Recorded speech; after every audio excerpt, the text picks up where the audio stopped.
Welcome, everybody, to The List Critics 2. Electric Boogaloo? I don't know. I couldn't think of something, so I had to repeat that. I know. I'm like, oh, shit. You put me on point there.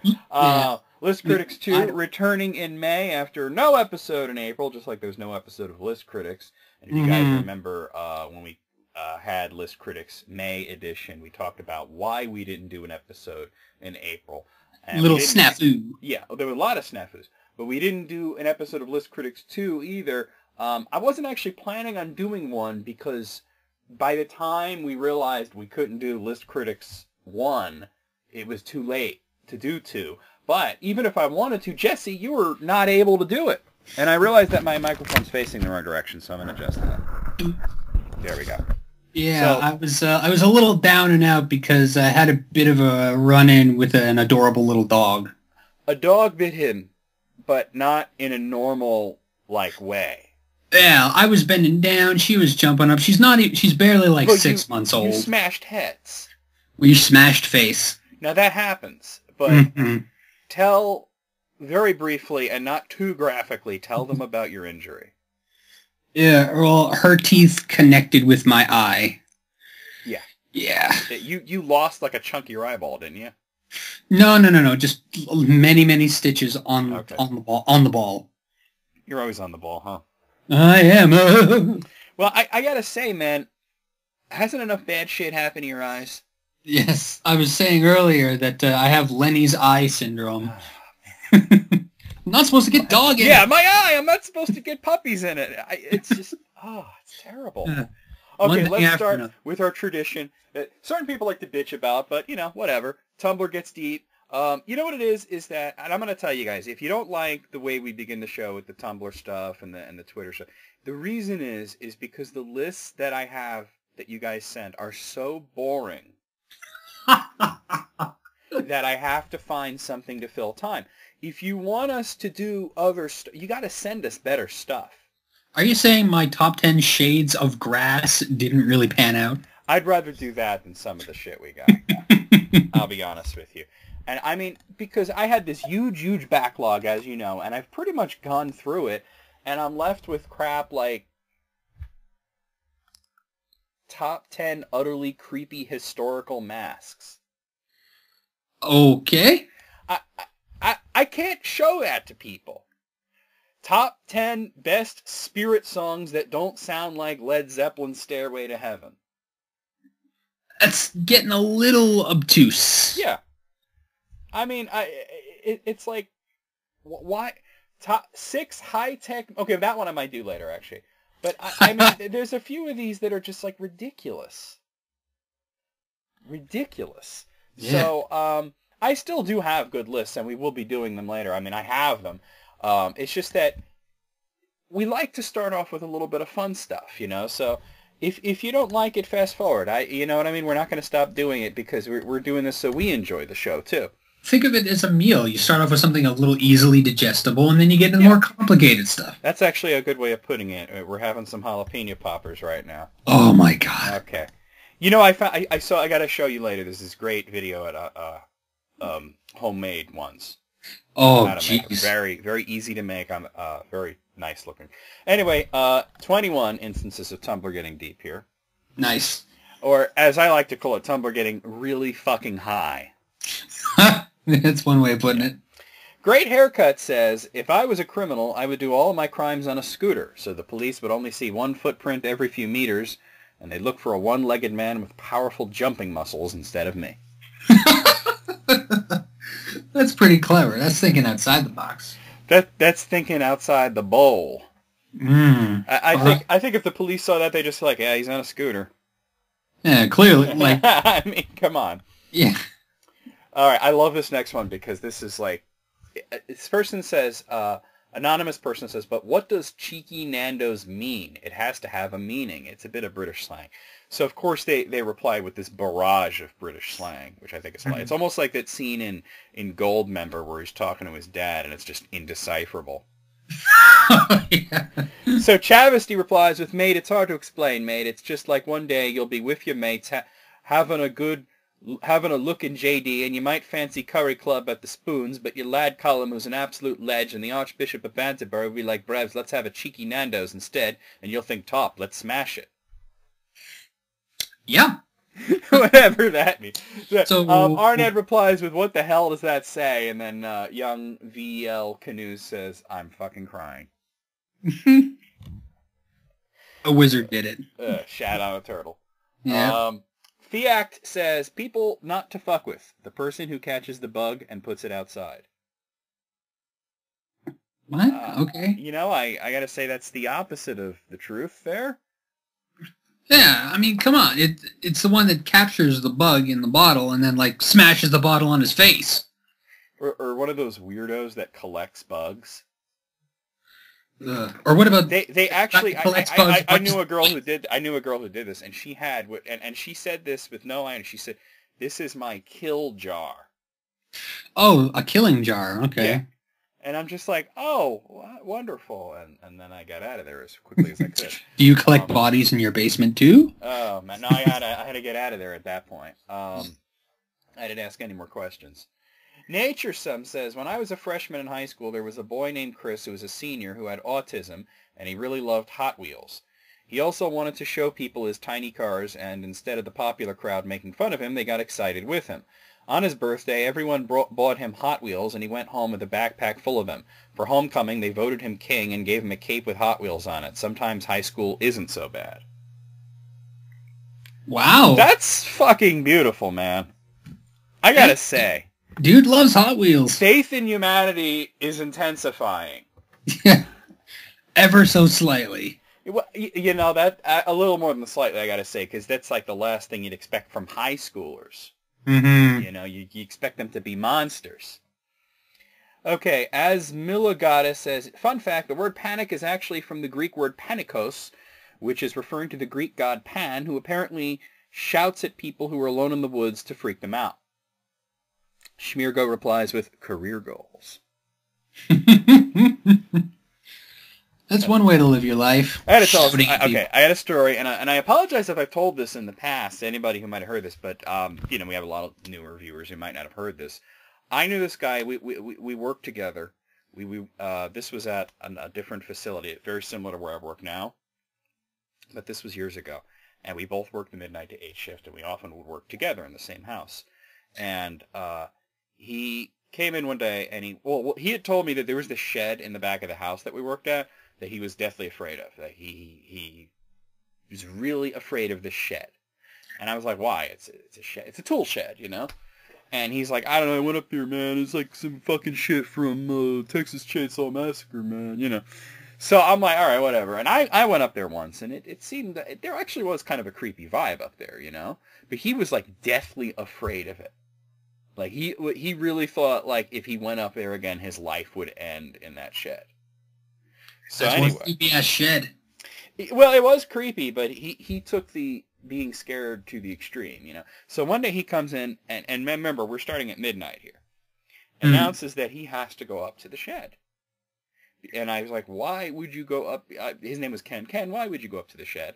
And he says, well, there's these tiles up there, and they said I could have them, and I want to get them. And I was like, Ken, but you're afraid of the shed. Mm-hmm. You know? And he goes, yes, that's why you're going to stand on the back porch with 2 flashlights shining on me as I walk through the woods up to the shed. Oh. And I said, why don't you just wait until the end of the shift when the sun's out and it won't be as creepy to you? And he's like, I just want to get this over with, man. I was like, all right. So, of course, I had to be an asshole about it. So, true to the Greek god Pan shouting at people in the woods to freak them out, I took the 2 flashlights and I was like waving them around like a strobe effect and going, oh, you know, and it was perfect. Oh my god, I was such an asshole. And there was a blood moon, which I had to point. I was like, look at the moon, and I was like, oh. He came back a little bit later, white as a ghost, and he's like, you asshole. It was great. It was great. Okay, back to Liz. You have told that story before, but it's great. I thought I might have, but it's worth telling again. Mm-hmm. Sugar Cubes Are Sexy says, what is America's obsession with Bill Nye the Science Guy? I once said in class that I had never seen it, and this girl yelled, "You've never watched Bill Nye?" And in 5 seconds flat, half the class was screaming, "How could you never have watched Bill Nye?" while the other half chanted, "Bill, Bill, Bill, Bill." Who the fuck hasn't seen Bill Nye? Here we go. Yeah, I mean, maybe if you haven't seen the show while it was on, maybe you're too young for that kind of thing. I mean, you should at least know about it, maybe. Yeah, but this seems like this is this class, they're at the age where they've all seen it, so, you know. All right, Danielle Kahai says, I was just walking home from the subway in the rain, and I saw a dog walking down the sidewalk alone wearing a sweater. Now, I've seen dogs walking down sidewalks alone not wearing sweaters. I've seen dogs walking down sidewalks on leashes wearing sweaters, and I gotta say, once you remove the human element from the equation, the dog looks like it dressed itself, like a decision was made by a dog. It just looks like a dog going somewhere in a world where dogs are highly intelligent and have appointments they need to get dressed up for. I couldn't make eye contact with the dog. It was intimidating in its confidence. That's funny. That would certainly be quite a sight to see. Well, you know, speaking of weird sights with animals, you know what I saw the other day as I was driving home from work? I saw a man walking a pig. Huh. Yeah, it was on the, not the road that I live on, but on the road that leads to that, and they were in the middle of the road, so I had to stop, and I was like, from a distance, I was like, that's a weird-looking dog, you know? And then as I got closer, I'm like, I think that's a pig. And the guy he was not paying attention. He didn't see me there, so I just kind of stopped and waited for him to move himself and his pig off the road. But then he saw me, and he was like, oh, and he, you know, kind of yanked his pig to the side, and I had to stop, and I get out of the car, and I was like, is that a pig? He's walking his pig. He had a pet pig. It was very friendly. I pet the pig. You petted a pig? Yeah. And it's not like those pigs that they had, like, when you were a kid, you go to a petting zoo, and they have those gigantic hogs, and they're, like, pink, and they feel like rubber. Was it like a teacup pig? No, it was a potbelly pig, so it was bristly. Oh. It was like almost like stroking a softer version of a porcupine. Huh. Wow. Weird, okay. Right? Yeah. Okay. Anyway, let's move on. Jonathan Larson says, naming your kids after constellations is literally so much cooler than naming your kids after dead people. To be honest, they're talking about Harry Potter here. Harry should have continued on the glorious Black family tradition. Kneels down and puts hands on shoulders. Dilphinus Potter, you are named after a dolphin in the sky. How fucking sick is that? There's a dolphin in the sky. A fucking dolphin. Dilphinus Potter. Oh, that's terrible. That's not the best one to pick. Yeah, of all of them you could have picked. Yeah. Then again, I think dolphin in the the sky Blacks had used up most of the good ones. Peter Capaldi says, what do you want for your birthday? Lower college tuition, my motivation back, a normal sleep schedule, the cold embrace of death, a sense of purpose. Some socks would be nice, too. Sounds about college life, right? Sounds very accurate. You'd have to say so. Very accurate. Oh, shit. Titties. Lost my window here. Okay, there we go. This one doesn't have a name. It says, me, does weird things when I'm home alone. Me, I bet there's hidden cameras. You ever thought about that? Yeah, absolutely. Like the NSA is watching or something. Yeah, hey, NSA, what's up? Yeah. Okay, this one also doesn't have a name. It says, when I see graffiti on a bridge, some people, that's some dope-ass art. Other people, this is some kind of vandalism. Me, how the hell did they get up there? Yeah. I definitely fall into that third option. I'm like, man, that looks dangerous. How did they get up there? Or if you're like going underneath a bridge and then you see like some spray paint like way high up there. Well, that's exactly what they're talking about. Like, how did they get up? Do they have like fuck? Did they have a fire truck or something? Something like a selfie stick they can selfie stick. Okay, Valerie Ann says, do you ever want to gently float up to someone and whisper, this isn't a debate, I'm actually educated on the subject and I'm telling you you were wrong?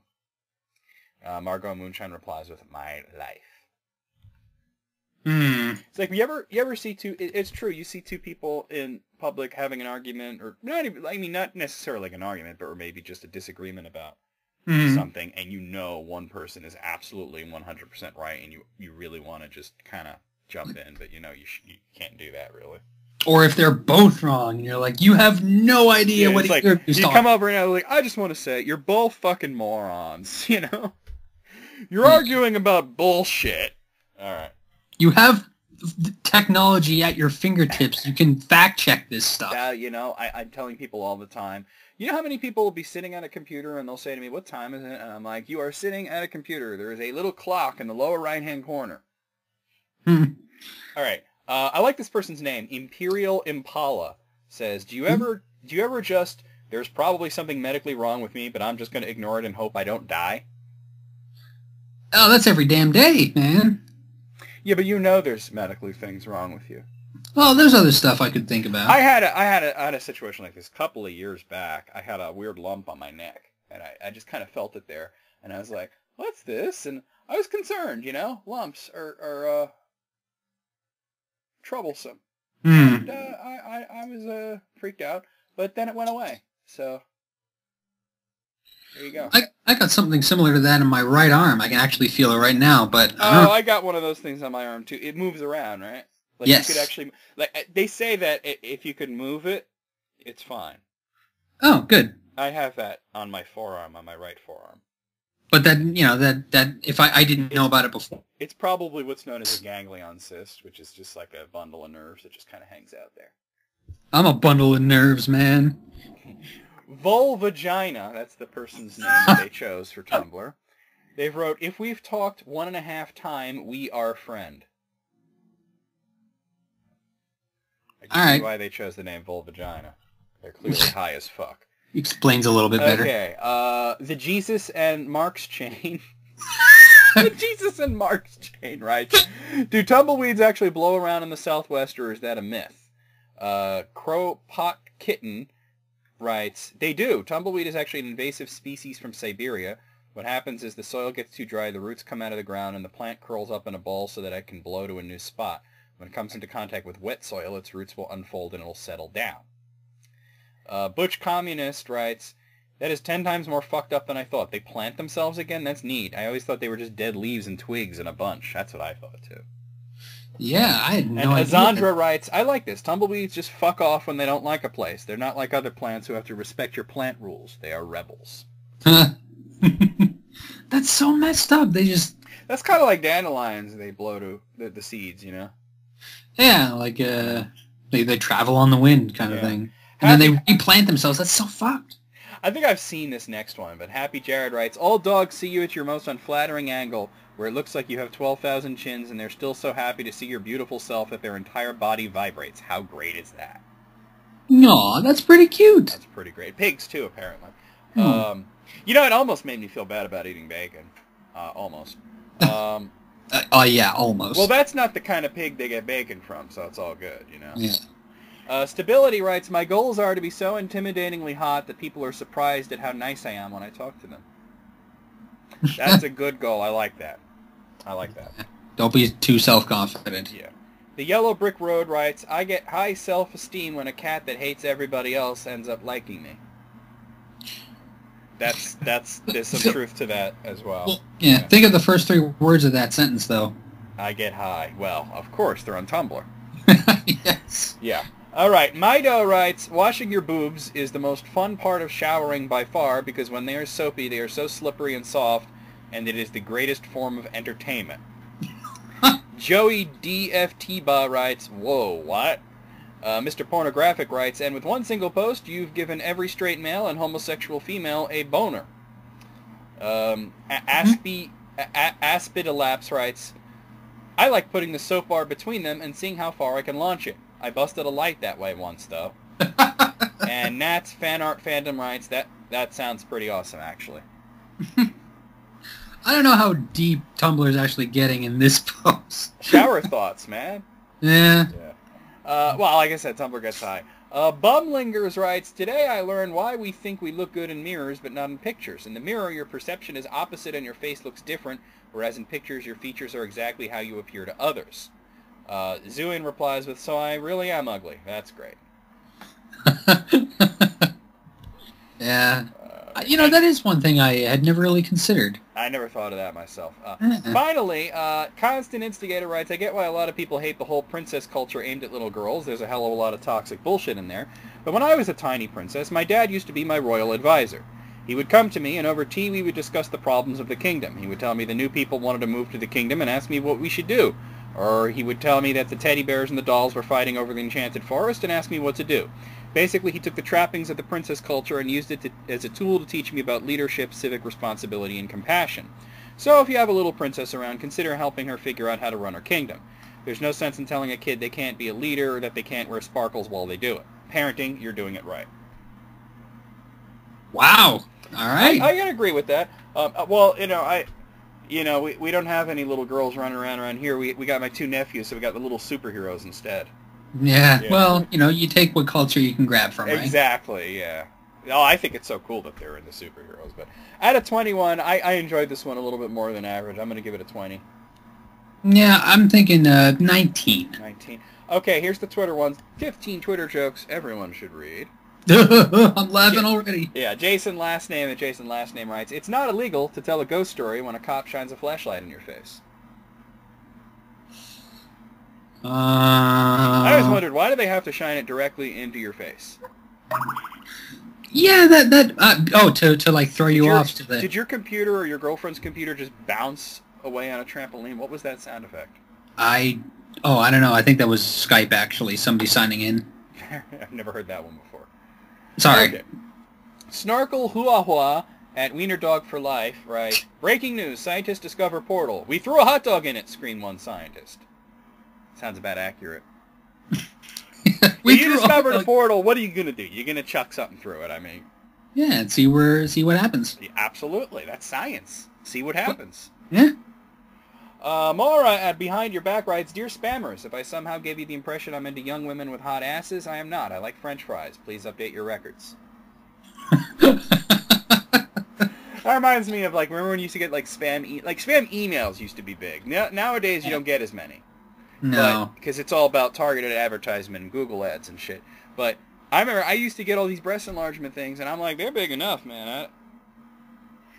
And then my girlfriend at the time was getting all the penis enlargement ones. Yeah, it's like, I think you got your wires crossed somewhere. A little bit, right? Mm-hmm. Matt Fernandez at Fat Mernandez writes, I'm posing nude for an art class. No one asked me to. I think they're making ceramic bowls. That's pretty good. And just to give you an image of this guy, is this bald dude with a huge biker beard. Mm-hmm. So there you go. Yeah, posing nude. Yeah. Meat Shirt at Pretty Sad mostly writes, would I live at Coolio's? Sure. Would I laugh at his hair in front of his friends? Yes.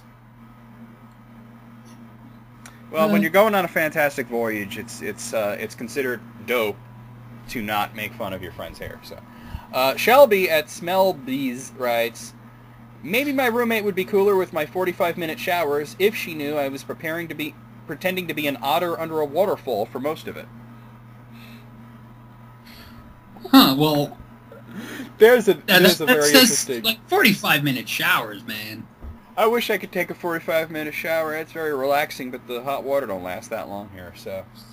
No. I got maybe 15 minutes max. I gotta hurry in there. Brian Soto at Trained Hedonist writes, car trouble, miss. Allow me to squint and posture heroically while staring at your labyrinth engine as panic cascades through my spine. Well, you're coming off as inquisitive, but really you're like, I have no idea. Yeah, I have no idea what I'm looking at. Yeah. Pinup Teacher writes, I'm starting to think I overuse exclamation points. It ends today, right now. I'll never use one again. I'm so excited about it. Yes. I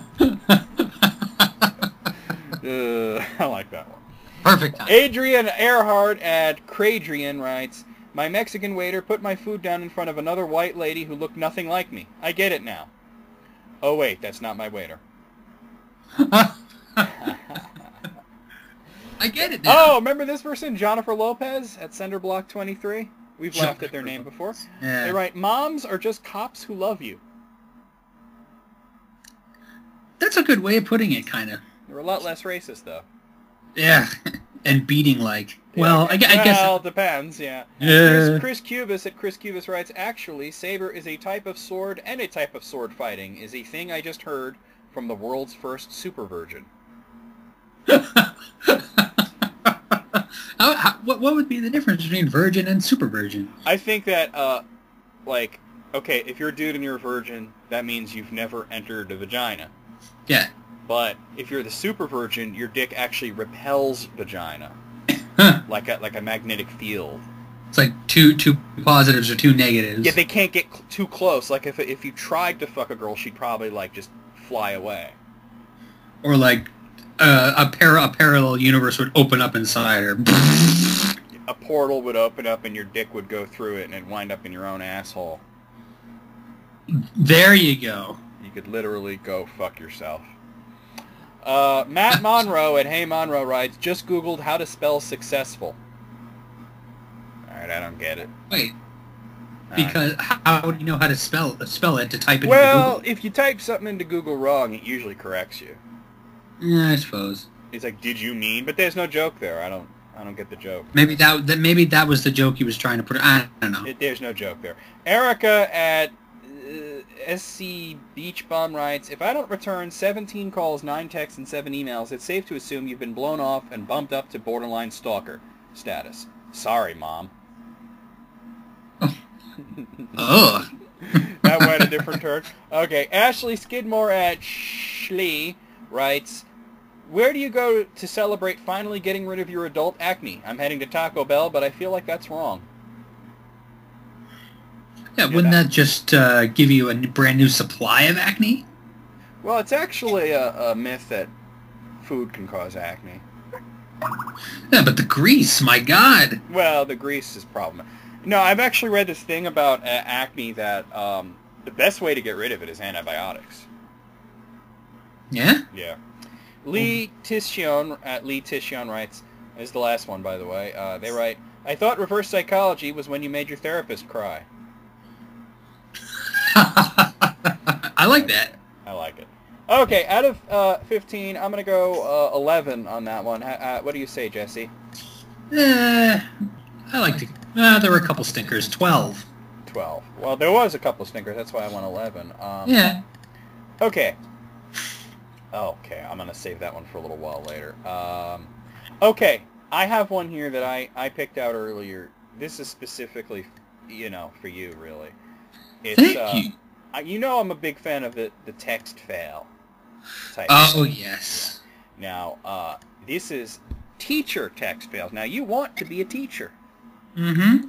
So some of this may be examples of maybe stuff you shouldn't do. Well, hell, there was a bit of a text fail earlier when I was talking to you. I said, what did I say? Oh, you were going to use your boyfriend's computer. Yeah, I'm on my you corrected, GF's you said computer. girlfriend. I was like, yeah, good save. It actually changed GF to BF. Oh, so your phone is telling you something like, no, I've seen the websites you look at. We're going to have a talk. All right. So these are texts involving teachers that are total fails. They're from smartphone.com. I tell you, man, some of these, I read this to Tanya yesterday, and these are really funny. Sweet. Okay, this first one is a guy in class gets a text from his girlfriend, so that's the setup for this one. And he says, I'm in class, I can't answer, what's up? And she says, I figured out what I want to do for Valentine's Day. And he says, oh? And here comes the autocorrect fail part. She says, I want to eat black anus. And then she corrects that, Angus. Yes. And then he writes, sorry, my teacher was reading my texts over my shoulder. He's still laughing.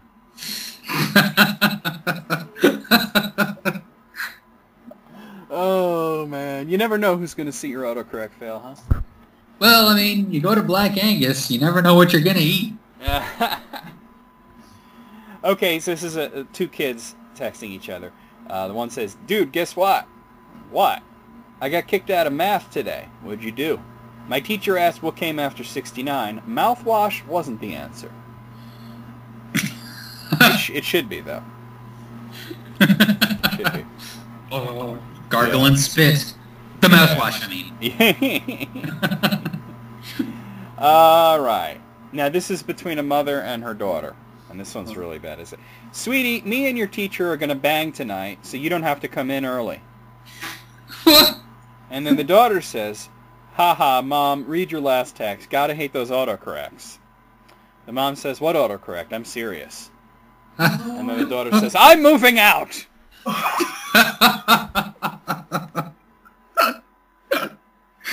Oh, that's good. That's good. Okay, this next one, Jesse, promise me you'll never do this. This is between a student and their teacher. Oh, no. Okay, so the student says, "Hi, I was a little confused on question 6 of the homework." And then the teacher says, "Oh, that one was a little tricky. We'll discuss it as a class tomorrow." Now, you ever text someone and then you want to text someone else and you don't realize you're still sending to the first person? Yes. Oh, no. So then, obviously thinking he's texting someone else, he says, "Hot student in class texted me. In a dream, she gave me the hardest blowjob, and I was coming, and it just felt so good. I masturbate frequently to her school pic." Oh, jeez, no. He sent that to the girl. This really happened. And she says, "Wrong number, Mr. Johnson." And he says, "Shit, fuck, damn it." And then Something else you don't want to send to her? Well, at that point, it don't matter, does it? Yeah, I guess. And she says, "You fucking pervert, have fun in jail." Oh, no. Well, No. I don't think you'd go to jail for that, but you would definitely get fired. Yeah. Yeah, it's fucked up. Okay. Oh, that sucks. Now, this one is hilarious. This girl gets her phone taken by the teacher, right? Yeah. And then her friend sees that and decides to text her friend to tell her that. Oh, no. So she says, "Hannah, the teacher has your phone," with like 17 exclamation points. And then the teacher, who has the phone, replies with, "Emily, I want your phone as well. Bring it to the front of the class. Honestly, how stupid." Nice. I like that he replied to her with text. That's great. Yeah, that's clever. See, I would have just looked at her and been like, "Really? Really? A big old face palm. Like, really? Yeah, come on now." Okay, so this is similar to the other one about the guy jerking off. Oh, jeez, no. Oh, yeah, very similar. This happens, man. But this one ends very differently.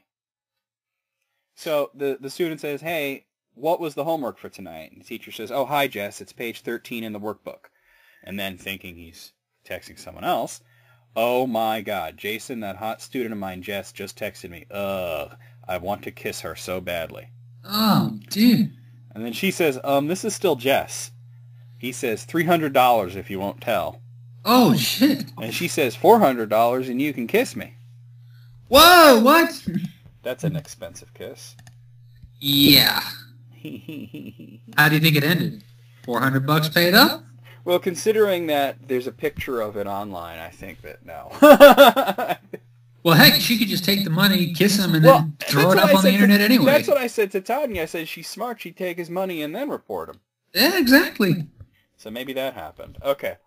So this is a kid and his dad. The kid says, "Hey, Dad, come pick me up. I'm suspended." "What did you do this time?" "Nothing. My teacher asked me a simple question, and I gave a simple answer." "What did she ask, and what did you say, and you're grounded?" "She said I had 5 bottles in one hand and 6 bottles in the other. What do I have?" "I said a drinking problem." And the dad says, "You're ungrounded for learning my smart-ass talent." Nice. There you go. Okay, so here's another one between a student and a teacher. This one's pretty funny. The student says, "Hey, Mrs. Morgan." And the teacher says, "Why are you texting me at 2 in the morning? You can only text for math homework." And I say, "Oh, sorry, you sleeping?" "Yes, aren't you?" "Nope, still doing that math homework you gave us." And then the teacher just replies with an ellipses. Yeah, you got nothing to say to that. Yeah. You shouldn't give kids too much homework. You gotta give them their brains a little time to recoup, you know? You got to figure that you're not the only class that you're giving them homework in. Oh, They're getting homework from everything. Yeah. This next one is between 2 students just telling a story. "Hey, school was awesome today. A lot of laughs." "Hey, what happened?" "Well, my mate was hitting her calculator on the edge of her desk because it wasn't working." "So?" "Then the teacher shouted at her, 'Holly, how would you like it if I banged you on the table?'" Lols. That's just a open mouth insert foot moment right there. Mm-hmm. That's great. I love it. Can't take that back. Okay, here's another student texting their teacher. "Hey, Mr. P. Layla, why are you texting me? It's 3 in the morning. You're only supposed to use this number if you have a homework question." "Yeah, about that homework. I'm still doing it." Oh, again. Again, yeah. I guess that's yeah. Okay. Don't bog down your kids with homework, teachers. Yeah, you're killing them. Here's one between 2 students. "I fucking hate my teacher. School just started. How could you possibly hate a teacher already? He said he would never give us a test when he walked through the door. So, that's fucking awesome. You don't get to have any tests, lucky bitch. That's what I thought, but the next thing I know, the smartass is coming into the classroom through the window, waving a test in our faces. Ooh, I see what he did there. You got owned by an old man. That sucks, yeah, bro. that's good. That's a dick move. Total dick move. And this is the last one. Another student and their teacher. Hey, Mr. R, I already read Huck Finn over the summer. Do I have to read it again? And the teacher says, any book worth reading once is worth reading again. And the student says, even Twilight? And the teacher says, I said it had to be worth reading once. Oh, face. Snap. So out of 12, what do you say, Jesse? You're going to be a teacher one day. You're never going to do any of these things, I hope. Especially the with those sexy female students that you might have. Now, even though there were a couple repeats, I got to give it a perfect 12 simply because it reiterates and reinforces the fact. There weren't repeats. It was just showing that the same thing can happen to different people. Exactly. You know. Yeah. Okay. Yeah, I'm gonna agree with you. I'm gonna give it a full 12 there. Mm-hmm. I have this other thing here. It's 19 times people got caught having sex. Have you heard of the Whisper app? No. The Whisper app is it's a smartphone app you can use to make anonymous confessions that will be posted to the internet. Nobody knows where they're coming from. You can read confessions from other people. You don't know who made them, but it's pretty interesting. This will be delicious. So these are all about getting caught having sex. It's all from the Whisper app, which is great. I do recommend it. I've actually caught people having sex maybe 3 or 4 times. You've told stories about that. Yeah. Yes. Like, as a matter of fact, I was just listening to an old List Critics 2 where you were talking about where they were fucking to the song Battery by Metallica. Yeah, and I was like, that's a weird but interesting song choice. It's also a very short song. Oh, hey now. Okay, so here's the first one. I gave my first blowjob in a mall. It was great and all until we got caught. Well, I mean, you're in possibly the most public place that you could think of. Yeah, it's like, maybe they've tried to pick like an angle. Why would you do it there? For the excitement? Probably kids, and they just don't have nowhere else. All right. Yeah. Number 2, while hooking up with my best friend's little brother, her dad walked in on us and the dad was naked. She will never know. Yeah. Wow. You didn't see nothing, I didn't see nothing. Yeah, whoa. Hey. My boss caught me and his daughter having sex in my office at work. Now I'm fired. No regrets. Must have been a shitty job. Well, maybe she was really hot. I don't know. Yeah. Banging the boss's daughter. That takes some balls. I'm banned from a bar in New York because I was caught having sex in the men's bathroom. Sounds about right. I like how these are short and to the point. They let you know. There's not, it's not... It has to. You type it in and you pick a picture that it goes with, and it turns it into a macro. Okay. So it's not like paragraph. It has to be short. Okay. I slept with my husband's boss at my son's 5th birthday party. My son walked in on us. Ooh. Happy birthday. Happy birthday. Here's your present. Yeah. My fiance's mom walked in on me and my guy having sex and said, "Make me a grandchild," and walked out. Well, at least she wants productivity. Yeah. It's like, if you're going to be doing that, you better make something of it. Holy shit. Okay. My daughter walked in on me and my wife as we were having sex, taught us to lock our bedroom door. All right. Yeah. Keep that in mind. Dad walked in on me with 2 guys naked. Not good. Oh, 2 shit. guys. Holy shit. Running the train. The devil's 3-way. Maybe they were doing the Eiffel Tower. Or the wobbly H. Yeah. My roommate's drunk friend walked in on my boyfriend and I having sex and then tried to stay and go to sleep in my bed. I was just going to lay down over here. You just keep doing what you're doing. Yeah, don't mind me. I'm tired. Not even here. My dad walked in on me just as my boyfriend blew his load on my face, for fuck's sake.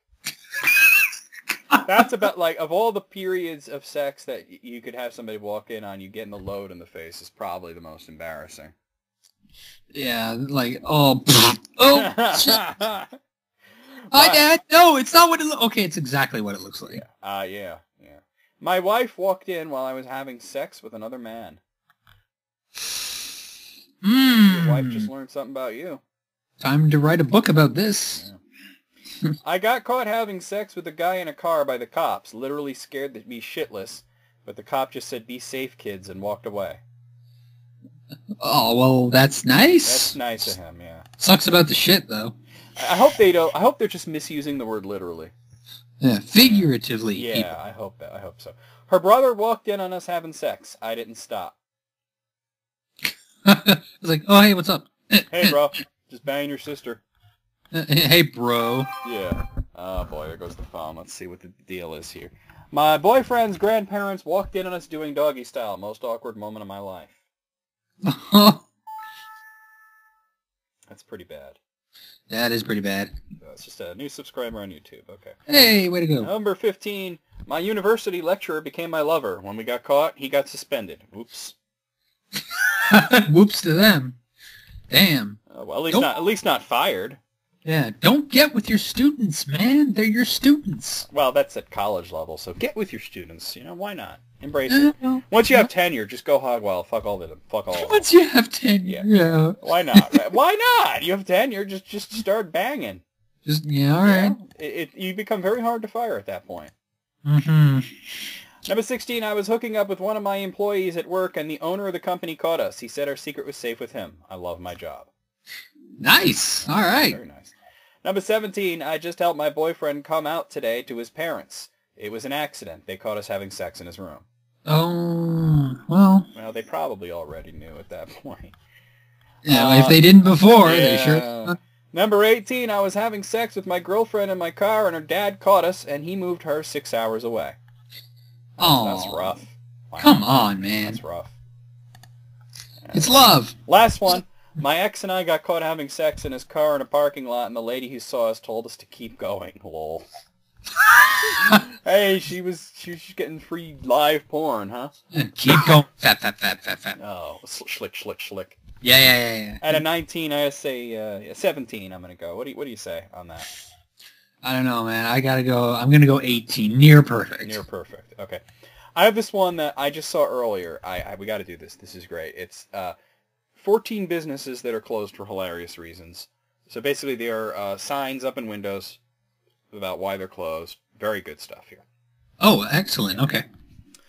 Well, some of them are not for funny reasons, but they're just funny signs. This first one is one of those. It says, "Dear customers, we will be closed July 4th and July 5th in honor of Independence Day. So do the honorable thing and go barbecue, get drunk, and blow shit up in someone's backyard." Nice. Okay. America, fuck yeah. America. Yeah. Number 2, open by appointment only today. Please call. Sorry for any inconveniences, but the McRib is back and I'll be at McDonald's. I'm loving it. Unless I need it. People in that McRib, I don't know. I've never had it. I don't know what the obsession is. I've tasted. I got to tell you, it's weird. It's not that good. Oh. But there's something about it that you become obsessive. I think it's the fact that you know it's a limited thing. So when it comes back, will you get it? I usually get 1 or 2. I don't go crazy, but I usually get a couple of them. I'll get like 1 or 2 in the period. I mean, it's basically just like a slab of processed pork, which is dipped in barbecue sauce. They put it on a long bun, and there's like onions and pickles, and that's it. It's very simple. All right. Yeah. That was number 2. Number 3 is okay. I love this one. This one is it's on a Burger King. Okay. It says, "Sorry, we closed. We out of meat." We closed. We have meat. And the meat is spelled M-E-E-T. Oh. Now, I'm not going to say that everybody who works at Burger King is stupid. For all we know, the next, like, fucking Steve Jobs or Bill Gates could be working at a Burger King right now. Never know. But that person is never going to work anywhere else. No. That's Burger their King, career. Their beginning and end. Yeah. Maybe they'll upgrade to Wendy's one day. I don't know, but this reminds me of a time my roommates and I actually went to a Kentucky Fried Chicken. Mm-hmm. They were out of chicken. It happens. And yeah. I love KFC though. We don't have one around here, but you're serious? And they said we have plenty of other options. Like, no, we're here for the chicken. We're out of here. What other options are there? They don't serve like burgers or hot dogs or anything. Well, I don't know, fries. You can get the sides, I guess. The mac and cheese ain't bad, but yeah, but We're there for the chicken. I don't know where you would go to a KFC and not get chicken. They were out of chicken. I understand that, but at that point it's time to close. Yeah. All right. But we're still open. I don't know, whatever. I actually had only seen the first 3 on this list, so everything after this is new to me. Nice, okay. So number 4, it says closed for tornadoes. And there's actually like a drawing of a tornado. Tornadoes. Aren't those things that have like chicken and like bacon around it? No. I don't know what you're talking about. Like chicken tornadoes or something like that? I don't know. You ever see those signs where it says, sorry, comma, we're, and then in big, bold letters, closed? Closed! Yeah. Sorry, we're drunk. Really? You want to see it? It looks cool. I gotta say. Oh, God. I don't know. I'm using this... Oh, God. How do I find your messages? I just sent it to you just now. It'll be along the left. See? She's there to help you. I sent it to Hitomi, too. She'll like that. You'll see his name, so just click on his name. He's learning how to use Skype again. Yeah, for the first time. Alright, so there's your potato. Where are your messages? What's this plus sign? Oh, right, that's right, you're in the call window. Yeah. I think it's on the right. That. Oh, there you are. Hell. There you go. That's hilarious. Everybody who updates the new Skype goes through this. That's why I haven't updated.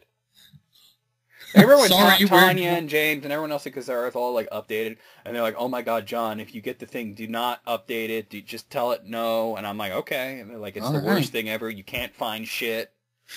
Steph, look. Sorry, we're drunk. I love it. Isn't that a great sign? Ba-da-ba-ba-ba. That's awesome. Okay, so I think it's a bookstore or something. Okay. So this next one says, pools closed due to AIDS and stingrays who also have AIDS.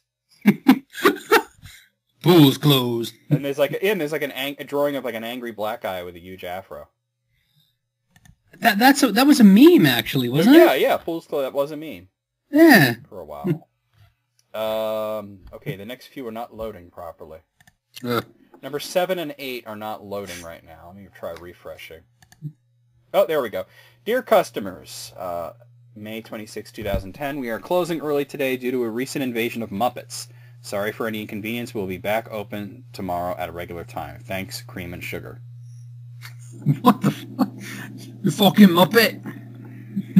Well, no, they're not British because they put the date in the American format. I know. I've so just maybe never they heard... literally mean like Kermit and whatnot. That's... By the way, have you seen the trailer for the new Muppet TV show? Muppet TV show? You haven't seen the trailer? No! Oh my God. Okay, live on List Critics 2, I'm going to show Jesse the trailer for the new Muppet show that is coming to ABC. It looks amazing. I'm super excited about it. Let me get it for you. I don't watch much TV, but I will be watching this. Okay. I can hear the theme song in my head already. Yeah. Well, yes. This is a very different. It's not a variety show. It's not show. Muppet Show? It's just called The Muppets. It's not a variety show. It's like a reality show. It looks very funny. Okay, go ahead. And make sure we can hear it so that we get your reaction. Okay.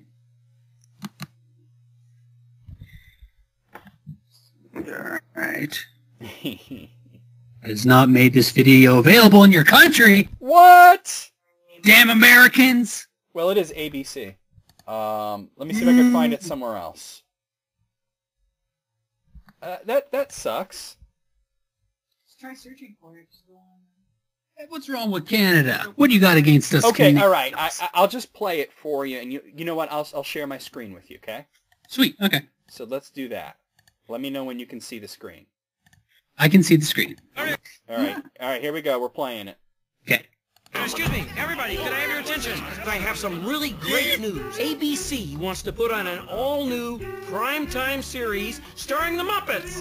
God bless America and its magnificent broadcasting company. Yeah. The show's going to be all about our personal lives. I hate the 405. Behind the scenes. How'd the surgery go? Oh, fine. But I kept biting the stitches off, so I threw this thing on. Our relationships. I don't see how it's ever going to work out with you and You can say it, Dad. He's a bear. It's sort of an adult Muppet show. If you have children, how will you raise them? Where will they go to the bathroom? In the woods? Okay, that is an offensive stereotype. How about we film a series in that crazy handheld documentary style and have cutaways to one-on-one interviews? Cut to interviews? That is just a totally overused device to make easy jokes. You know, talking to the camera about how you really feel and then cutting back and saying something completely different. I just hate that. I love it. Great device. What has 2 ears, a snout, and isn't doing the show? Kermit! What a pleasant surprise to see you and whoever you are. Are you kidding?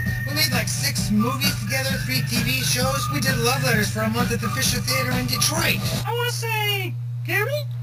Sure, let's go with Gary. I really hope you're not turning it down because of us. This has nothing to do with who and what. I hear you moved on. What can I say, Gonzo? I'm attracted to pigs. The band. They're always happy. Legally now. Legally now. The pig is back and ready to put on a Ozzy. Trust me. And? Some incredibly obscure Muppets that no one remembers. And you are, I think I was in a holiday special or something. They're all back. This just in. Pretty Mr. Rootin'. Yeah! Like you've never seen them before. And I'm out there know that they have taste, Bob. Thanks, that's very generous. Why'd you change your mind? This is my family. You know, Gary, the tooth guy. Oh, right. That blue one over there. No, I didn't. What, the movie to be with Kermit? Where did you get that from? I mean, why would you even think that? So gimmicky. You made my life a bacon-wrapped hell on earth. Bacon-wrapped hell on Which way earth. do I turn the knob if I think this Muppet show is terrible? To the left. We'll go any further. Sure it will. I turned mine so far I broke it.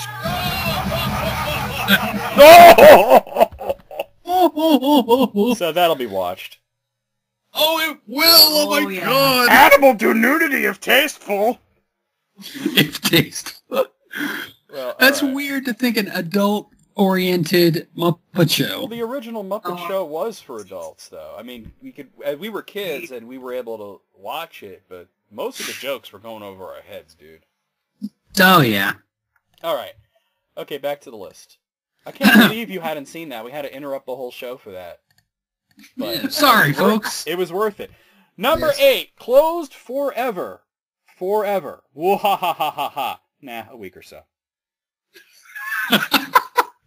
What kind of place is that? I don't know. It's such a close-up of the sign I can't quite see. I like when people are creative. Notice, post office is closed today because someone did toilet on the floor. We have to clean the carpet. Manager. They did toilet. Someone did. They did toilet. Very nice. Very nice. Yes. Attention customers and friends. Oaklandish will be closed February the 29th as it is not a real day. We'll be back open March 1st. Thanks for your understanding and we apologize for any inconvenience. Well, on leap year, I guess they could be. Yeah, but still. Yeah. That's Pool- pretty cool. Pool closed. Fecal accident. Now that is not a handwritten sign. No?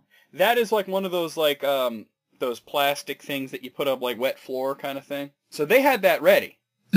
they have these at the ready on mats. Yeah. Closed due to personal circumcisions. Apologies for any inconvenience caused. Oh. I hope that's a typo. If it isn't, they have a story to tell. Obviously. Number 13, attention. Titanic the Artifact exhibition is currently closed due to water damage. Our apologies for any inconvenience. I like it. I see what you did there. And finally, number 14, dear customers, we will be closed until further notice as the chef can't keep his dick in his pants, so we can't have any staff to stay. Sorry. I sense a little anger in that message. They just need to fire the chef. Damn. Yeah. Holy shit. He keep his dick in his pants. Holy crap. All right. This next one, let's rate that out of, what was that, 17? No, it was 14. It was 14. I enjoyed them thoroughly. I'm going to say 14. What do you say, Jesse? All the way 14. 14. Okay, this next one is, there's only a few of these. Let's see, there's 1, 2, 3, 4. There's 5. But it's honest food pyramids for every stage of adulthood. All right. This is from Pleated Jeans. I love it. So, the first one is 18 to 22-year-olds. So I'm going to start at the top of the pyramid here, Okay. which would be the stuff you're supposed to have least. So at the very top is Adderall. On the second level is vegetables for that brief period of time you became a vegetarian, and more Adderall. Oh my God. It actually says more Adderall. Love it. On the third level of the pyramid, it says beer that tastes like urine, and whatever restaurant your parents take you to when they visit. So, And then Blue the, Ribbon and Applebee's. Yeah. And then it's funny because it looks like a PBR can. And then the final, the lower level, which is your staple diet, it says your roommate's food that you blame your other roommate for stealing. Oh, okay. Yeah. Okay, so the next one is 23 to 29-year-olds. Okay, so this was not too long ago for us. Okay. Just a couple of years ago. The Yeah. the tip of the pyramid is brunch. Oh, yeah, you know. Every once in a while, right? The second level is seamless lunch and seamless dinner. I don't know what that means. I think maybe it means you're just eating constantly throughout the day. And it's just like there's a constant lunch-dinner mix going on. Okay, all right. The next level is food from your friends' weddings that you didn't want to attend, and whatever your parents force you to take home with them when you visit. Yeah. Of course, that's true. I still got that going on. They're like, oh, here, take this. And I'm like, oh, okay.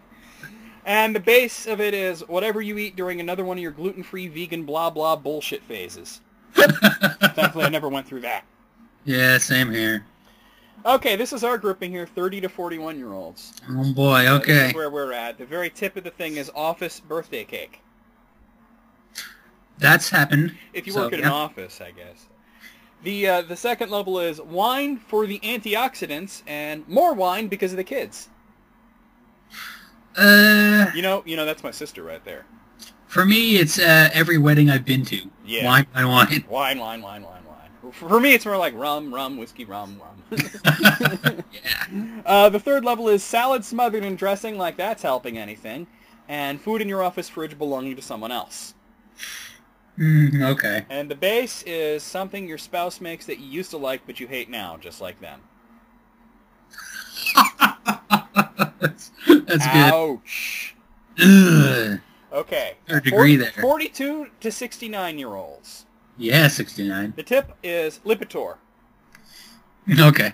instead of Adderall, I guess. The second level, low-carb everything in a desperate attempt to regain your healthful youth and still emptying wine bottles like a sitcom cliche of someone your age. Them winos. Yeah. The third level is wheatgrass smoothie so you can digest a single serving of red meat and calcium supplements to ward off osteoporosis for a couple of years. And the base of the pyramid is anything you don't have to struggle to open with your pre-arthritic hands. Oh, no. You're getting the shakes. Yeah.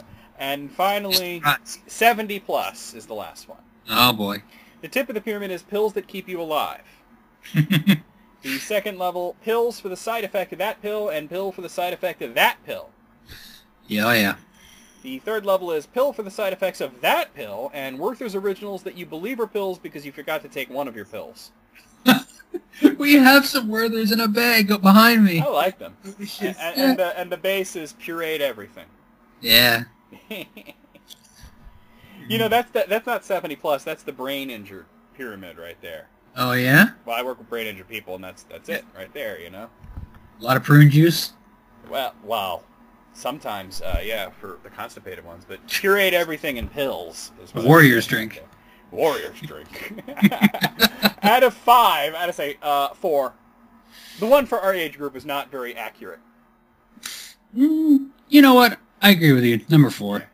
Okay, I found this one just before we started.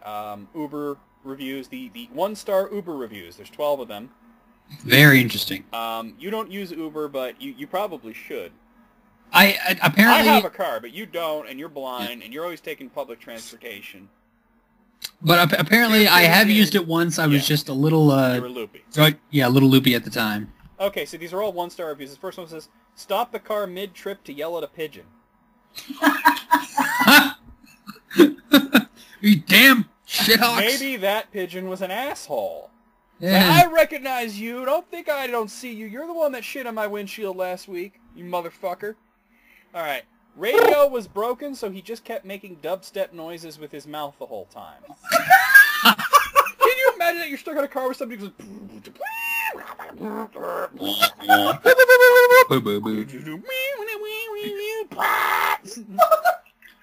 Steph's dying over here. I can hear it. It's great. You know, Steph sounds like Carissa. Her voice is very similar.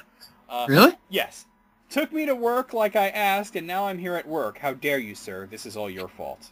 Aww. Now, you just hurt their business for a joke. Yeah, like... That's not fair. At least give them a 5-star, but then be like 1 star for work or something. Yeah, I mean, that people base that, you know, whether they're going to get a ride from that person. An awesome review. I got $20 my first ride. $20 off. This next one says, too handsome. Stole my girlfriend. Got to the restaurant and she refused to get out. Oh my god, Diane, please come back. You were my everything. Oh my god. I think that one might be a joke. This next one says, he had a pet rat. Kept asking me to kiss the pet rat. Ew. That's disgusting. I'm Kiss happy. my rat. No, yeah. I mean, if you ask once and then the person says no, don't ask again. Don't even ask once. That's weird. Yeah. Smelled like Totino's pizza rolls, which, yeah, I know sounds nice, but totally was not. Ugh. Okay. Yeah, that's unpleasant. Ugh. Did not put on the mask I gave him and did not take me to the bank. Okay. It's a surprise, I swear. Refused to rap battle with me. This driver was weak. Totally not on fleek. I don't know. I think you would have lost the rap battle. Yeah. Was clearly drinking whiskey and refused to share. Like, what the fuck? He's the only one who gets to drown out his depression on a Wednesday morning? Oh my god. Showed up without a car offering piggyback ride. Took 2 hours to get to destination, and also his shoulders were super bony. What the fuck? What arbitrary reasons? That's very strange. Kidnapped me and forced me into a cult. Trip took 4 years and lost my entire life savings. Oh. Oh. Hey, you can get a book deal out of that. Yeah. And finally, was Kanye. Kept talking about Kanye. Oh, jeez. Okay, 1 star. You know, I'm not supposed to say it, but I'm the voice of a generation. I'm a genius. I'm a genius. I can't spell it, but I'm a genius. Out of 12, I'm gonna give it. What do you say out of 12? 12. Really? I couldn't hear you. You cut out there for a bit. 9. 9. I'm gonna say 10. Yeah, 10. Okay. Sounds about right. Okay, this next one was submitted by my friend Andrew, actually. Oh, okay. He showed it to me, and he says, you got to see this. It's ridiculous. It's from Rock, Paper, Shotgun. Are you familiar with Rock, Paper, Shotgun? I think we've done them before, actually, a couple times. Well, I don't know. Maybe we have. It's a gaming site. It's PC gaming only, and they have released their 50 best first-person shooters ever made. Best first-person shooters ever made. Okay. Now, according to Andrew, this list is terrible. I've been getting a little more into first-person shooters lately, so I think I can that's good. ready myself That's here, good. yeah. So, he says it's terrible. I glanced at it. It did not look good. All right, well, you played a lot more than I have, so I'll take your word for it on a couple. Let me tell you, what the problem with it is that they set certain guidelines for what can and can't be on the list, and then they went ahead and broke those guidelines. What are these breakable guidelines we got? Well, they said that it has to be... Well, one guideline that I don't like is it doesn't have to have shooting in it, which is silly. So just first person. Yeah, that's ridiculous. You might as well put Skyrim on there then. Yeah. But then they said it can't be an RPG. Well, what? So, okay. So they said, oh, that's why we didn't put like System Shock on there. You know? Come on, man. So then they said no mods, which I understand, but there is a mod on there. So it's just it's they broke their own guidelines. But going through it here, number 50 is a game I never heard of called Eldritch, and I'm looking at extremely blocky graphics of a guy punching a penguin. Well, we're off to a good start. It looks like an even more asshole version of Minecraft, so I'm going to say no to that. Yeah. Number 49 is Fear. Fear was pretty good. Never played it, but I saw screenshots. Look promising. Yeah, it's pretty standard stuff, though. Number 49 is Xenoclash, which I've never heard of. That's an awesome name, though. Well, apparently it's not a shooter. It's mostly fist fighting, so... Well, Rock, Paper, Shotgun, you were wrong! I mean, this is the top 10 FPSs, not FPPs. Yeah, PP. PP. Number 47, Wolfenstein Enemy Territory. Which one was that one? That was the one in 2003. It was... PlayStation 2? No, this is all PC. It was mostly multiplayer, which Wolfenstein does not lend itself well to multiplayer. Yeah, I don't know. The weaker Wolfenstein, you know. It was the worst one in the series.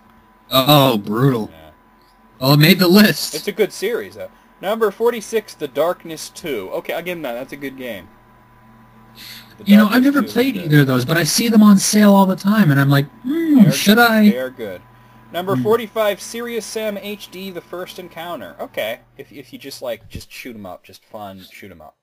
I played a Serious Sam game, but I've not played the newest one, the HD. I've not played that one. Yeah, well, that was from 2009. The original game was in 2001. It's just an HD remake. Okay. By the way, at E3, they're going to be showing Doom finally. Oh, really? Yeah, Bethesda released like a 2-second teaser clip. I was like, oh, that looks... Oh, it's gone. All you see is like a Revenant shooting rockets, and then it's like, it's over. And here's your Doom teaser, and it's gone. Yeah. That's a teaser. Yeah. Number 44, Call of Juarez Gunslinger. Never played Don't know much about it. Yeah, I never played this one. I don't know about that one. Number 43, Tron 2.0. Sorry, what was it again? Tron 2.0. Oh, where all the dudes look like crazy bulky in that one. It didn't really interest me. I'm questioning whether it belongs on the list myself. You think? Well, it's not really an FPS. No, I mean, it has FPS parts to it. But I guess you. All right, I'll give him that one. It's not the worst thing. All right, number 42 is Rage. Rage was really cool. I was going to say, you played this. I enjoyed Rage, yeah. This was made by the same people as Doom and Quake. Yeah, this was id Software. Really good game. Surprisingly good, to be honest. Yeah, because people were like, well, it's not Doom. Well, let me tell you, this one also edged very close to being an RPG. Oh, really? It was very much influenced by Fallout. So you can, like, upgrade shit? Oh, absolutely. Dude, there are NPCs, there are towns, there are quests. So, I don't know if it belongs on the list based on their own guidelines, but it is more of a first-person shooter. It's an open-world, first-person action game that involves mostly shooting guns. There are vehicle sections, but, you know. Okay. Number 41, Tom Clancy's Rainbow Six Vegas 2.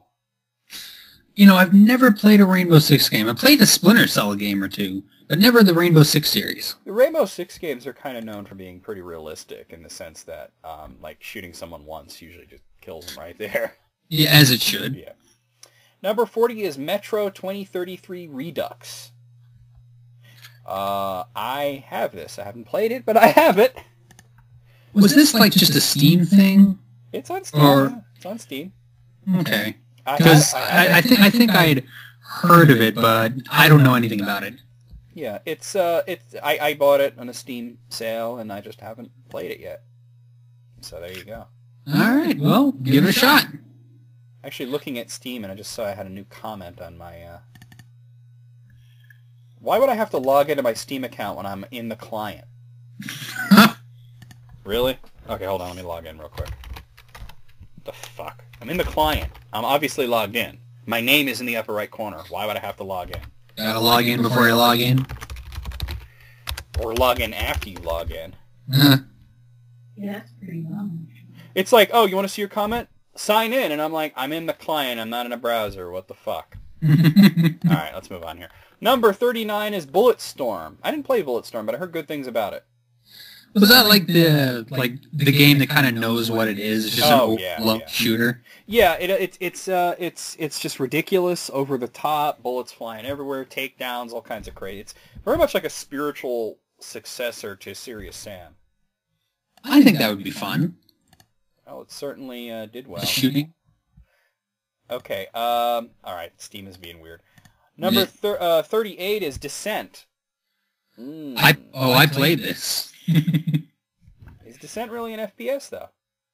I don't know if I'd like what we know of an FPS Isn't that like wouldn't you put that more in the lines of like a Star Fox game? Yeah, like kind of an on rails shooter. Well, it's off rails, but it's and you have but it has the feel, you know. Yeah, I don't know. That's weird. Yeah, I don't know. It's definitely vehicle based. Number 37 is Quake. Can't go wrong with Quake. That's an obvious pick there. I tried a little bit, but I think I'd had a little Doom fatigue by that point, so I kind of grew out of FPSs for a little while. I got you. Yeah. Okay, number 36, Team Fortress 2, game that came out in 2007 and is played just as much 8 years later. So gotta collect those hats, man. Number 35 is Far Cry 3. That's an open world shooter. Very good game. I haven't played it, but I have seen a playthrough of it, and it did look quite fun. Yeah, you might want to like disregard the first two Far Cries though. Well, wasn't one of them on the Wii? I don't know, man. Well, no, I mean they were all on PC and various consoles. Yeah. I mean there was a Far Cry on the Wii. Number 34 is The Operative. No One Lives Forever. Oh, I think I saw that on PlayStation 2 before. I think it was actually on Dreamcast. Was it Dreamcast? I think so. Oh, okay. The sequel was No One Lives Forever 2, A Spy in Harm's Way. I think that one might have been on PS2. I'm not sure, though. I was thinking of the original. Yeah, okay. but like I said, they're going by PC, obviously. Yeah, this is all PC. Number 33, this is definitely not an FPS. It's The Typing of the Dead. Yeah, it's in first person, but it's not. It's a typer. It's made speaking with zombies. It's based on The House of the Dead 2, which is also not an FPS. It's a light gun game. Yeah, on very on rails. If you don't get to control your character at all, it's not an FPS. Sorry, but if you're not shooting, it's not an FPS. It's a light gun game that had a gimmick of replacing shooting with typing. Throw this piece of shit out the airlock already. Fun game, but not something that should be on this list. Yeah, well, yeah, it's fun. Yeah. When I say piece of shit, I mean it does not belong on this list. Number 32 is Aliens vs. Predator, the 1999 version. Now, this one just sucks. I heard bad things about it, but I didn't want to play it because I heard nothing but bad things. Yeah, why would it? No. Are you just saying that's better than Quake? What the hell? Like, way better than Quake, apparently, according to this list. I know, right? Number 31 is the original Halo. Oh, okay. Now, the PC port of Halo kind of suffered. In what way? It was janky, man. It had some glitches. Well, okay, you patch that kind of thing? Oh, absolutely. But it's still just like, I don't know. Well, that sucks. Putting it that high on the list. Number 30 is Tribes Ascend. That's the newer Tribes game. I would much rather go with the classic one, Star Siege Tribes. Now, what kind of game is this? It's a first-person shooter, but it's very based on the fact that you can basically fly around and jump really high and do crazy stunts, you know? Well, that's fun, like a parkour. You have like a jetpack, so, you know. Nice! Yeah. James Bond up in this. Number 29, Call of Duty 4 Modern Warfare. This was a classic. This was a classic. It reinvented that series and set the standard for what FPSs were going to be for a while. And at this point, I was not interested in Call of Duty. Apparently the campaign is very short. Well, what FPS game do you know that's very long, other than like Rage? You know, it's not very short. The BioShock games? Yeah, but those are based on System Shock, which were RPGs. Yeah, that's true. So you know what I mean? And no, out of all the Call of Duty games, that's one of the longer ones.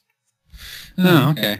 I don't know, I just never gave it thought just because... Modern Warfare was great. That whole series is great. Number 28, Okay. Star Wars Jedi Knight Mysteries of the Sith is not even in first person. Wait, which one is it? Jedi Knight? Jedi Knight Mysteries of the Sith. It's an expansion. First of all, it's an expansion pack. Yeah. It's an expansion pack to Dark Forces 2.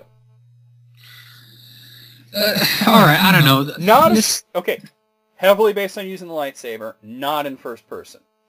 Yeah, if there's guns in it, that doesn't necessarily, make it... Like, you're Enemies going to make are me using want to... guns, yeah.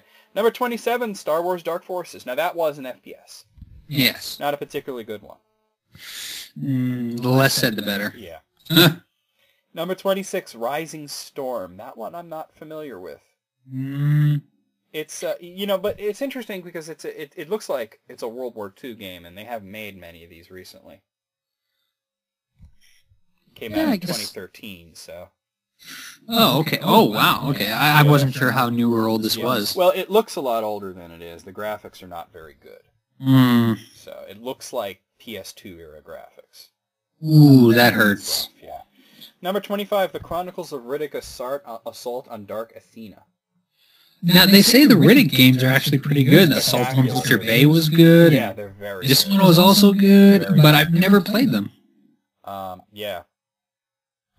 Unfortunately, my experience with FPSs is very limited, so a lot of this list I'm going to be like, what the hell is this?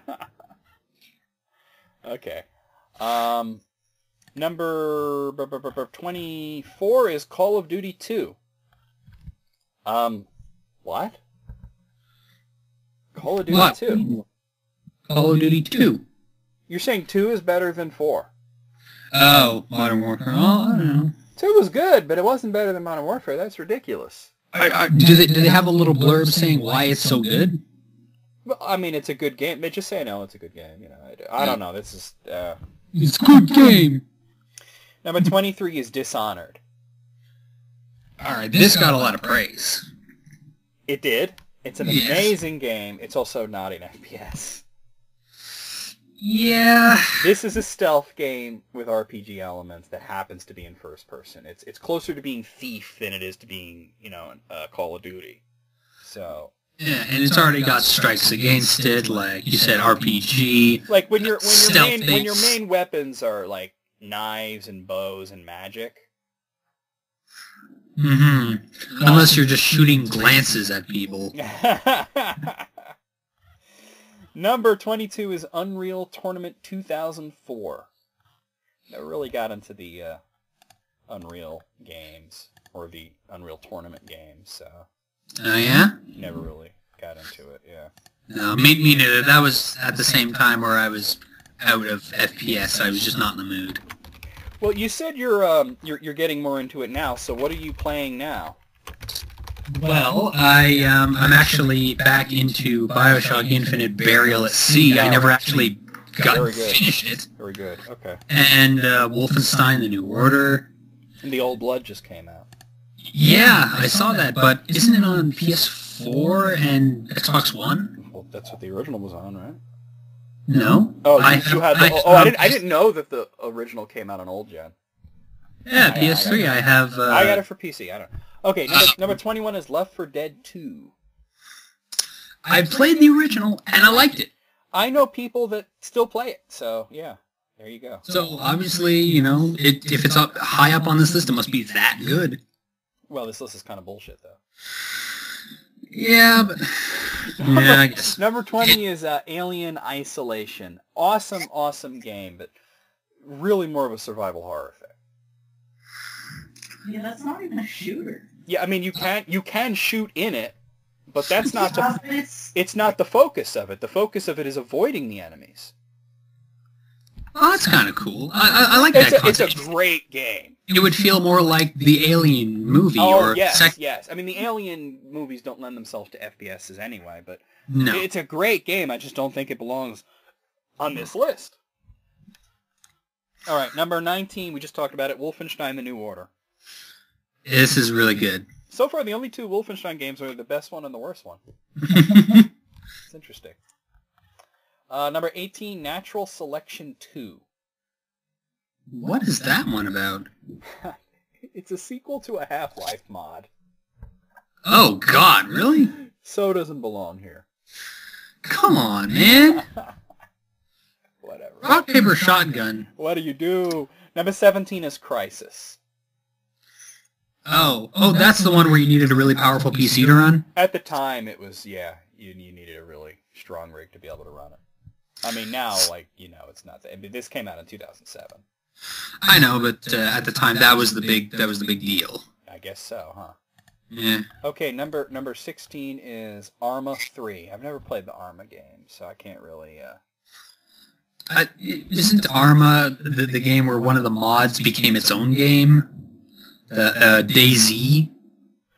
That might be where it came from. I don't know. I'm not very familiar with Arma at all.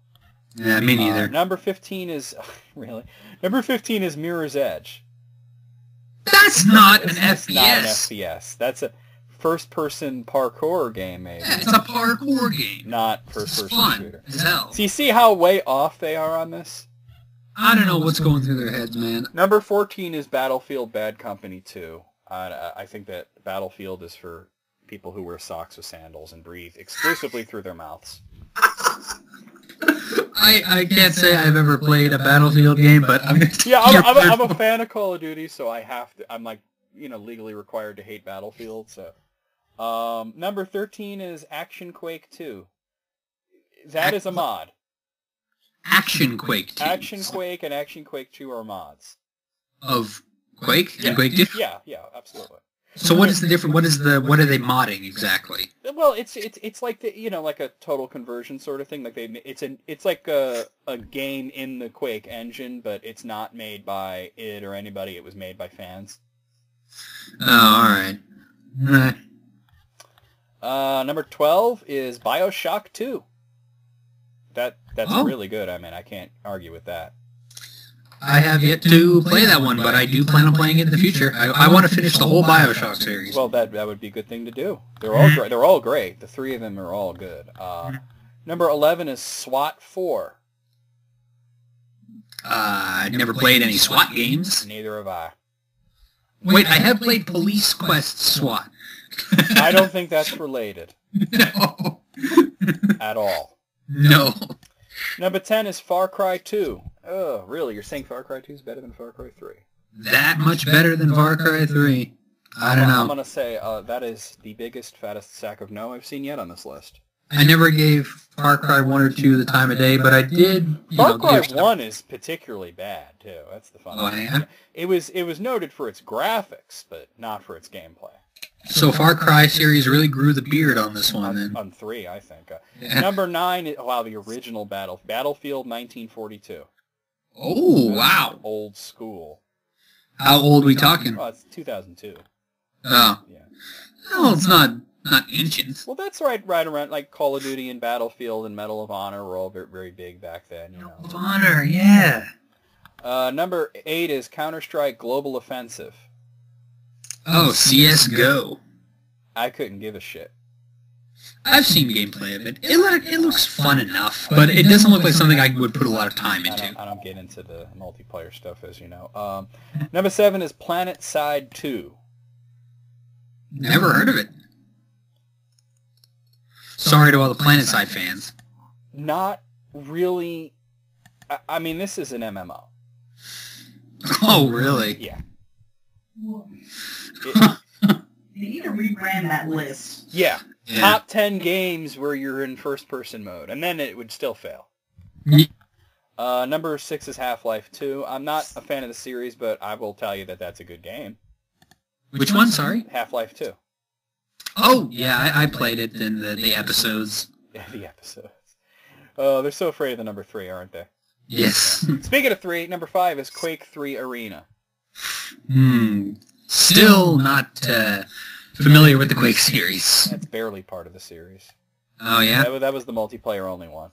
Oh, well, there you go. Number 4, Stalker Shadow of Chernobyl. I haven't played this. Andrew plays it. He talks about it all the time. He says it's a good game, so I'll take his word for it. Thumbs up all the way, all right. Yeah. Number 3 is, Thief 2. Now, remember when I said Dishonored was more like Thief than like a first-person shooter? Yeah. Thief is not a first-person shooter. It's a first-person sneak into places and steal shit game. with no actual shooty bits. You could shoot a bow and arrow. Well, It's a stealth game. It's stealth. Well, I honestly, at this point, I'm expecting number 1 to be Skyrim, just based on how stupid this is. I kind of hope so, just to hear your reaction. Well, number 2 is the original Half-Life. I thought it was an overrated game to the max. The second game's way better. I have not actually played the original. I've only played the second. I think it's very boring. Number 1, I gotta go to the separate pages for number 1, really. Doom. All right, what, the original Doom? Yeah, the original Doom. I can't argue with that too much. I mean... Better than Doom 2? I think Doom is better than Doom 2. Doom 2 had more enemy types, but the levels weren't as fun. The original Doom. I think I liked Doom 2 better because there was a more variety of enemies. Yeah, but the levels were kind of, like, boring. I mean, Yeah. a lot of, like, just blocky cities and, you know... Not that I say Doom 2 is bad. It's just I prefer the original. But, wow. Out of 50? Out of 50, I must say 8? I don't know. I want to say 8. I'm thinking I'm going to go 10. An even 10. 10, okay. 10 out of 50. That's It's a good crazy. score. That's crazy, man. It's a good score. All the fucking Battlefield games, man. All right. I don't like Battlefield, man. I gotta say, let's move on, because damn. Yes. All right, we're not doing the utterly creepy historical masks. Sorry, mask enthusiasts. Do you want to do this top 10 evil serial killers? I mean, it sounds like it could be fun, but last time we did a list like that, it was really depressing. It's up to you. I don't know. Is there anything maybe a little more cheerful? Because that FPS list kind of bogged us down. Well, I thought it would be fun. It was fun to do. Okay, we're not doing the 10 best spirit songs that don't sound like Stairway to Heaven. It's such a weird-ass list. I wanted to do this. This list has been sitting here. I'm sorry, Alex Shannon sent me the 40 best Led Zeppelin songs, and I thought it would be a good list, but you don't listen to Led Zeppelin. And Tanya don't listen to Led Zeppelin, so it's kind of wasted. Sorry, man. Not that I don't like Led Zeppelin. I don't know. That is not your fault. That is my co-host's fault. Both of them. Okay. How about this one? Sounds fun. From Crack. 6 insane species infestations caused by humans. Okay. That's like I heard. What I think might be on here. There's this thing where they brought rabbits to Australia, and it was a fucking mess. Yeah, they just okay. Okay. Number 6. Florida is full of giant snakes that dumbasses bought as pets. Oh, So apparently, jeez. first of all, snakes do not make good pets. Just want to say that. Get a dog. Don't be an asshole. Actually, in the basement of this apartment, there is a snake as a pet. Why? Because Tyler likes snakes. That snake has no affection for you or anybody. No, it doesn't. It looks pretty cool, though. I'm sure it does. Snakes do look cool, but they are not affectionate animals. They are cold-blooded predators. So, And there's a bearded dragon next to it in another little thing. that's a little cooler. Yeah. But basically, these assholes, the snakes get too big, and they just release them into the wild. They get into fights with crocodiles. They eat crocodiles if they get big enough, which is crazy. That's a meal and a half. Yeah. Pythons. People get baby pythons. They don't look into it and see how big they're going to get. Yeah, that could consume your entire house. There are 150,000 pythons in the Florida Everglades. I don't like that very much. They are a top-level predator, and they have eaten raccoons, rabbits, opossums, and deer, and bobcats, and even alligators. I should tell Terry about this because we want to go to Florida for Christmas, and she's deathly afraid of snakes. So why would you tell her that? I don't know. She's always getting on me about spiders. Oh, well, there you go. So revenge. Yeah. Okay, number 5, Galapagos' goatpocalypse. Apparently somebody brought goats to Galapagos. The Galapagos? Galapagos, yeah. Yeah. So, well, is that really all that bad? Like, what do they do? Eat all the grass? Well, or here's something? the thing. There's nothing on those islands that eats goats. Ah. So they don't have any natural predators. So they've been there's too many goats there now. they've been eating all the plants, so a lot of other creatures are not getting food now because of the goats, and there's like tons of them. So what's the natural predator of a goat? Maybe the locals should take up goat eating? Well, I don't think that people don't live on the Galactic Islands, man. No, I mean lions and shit. I don't know. Bears? And tigers? Yeah, why not? Oh Number 4, back to Florida again for the herpes-ridden monkeys that live there. What the? Oh no! Don't let them kiss. Apparently, there are monkeys and they have herpes.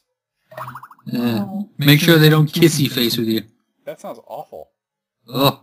That just sounds really terrible. I don't want to be involved in that in any way, shape, or form. Fuck Florida. Yeah, me neither. Number 3 is, let's see, the Western world's beautiful giant murder weeds. Murder weeds? Well, they're hogweeds.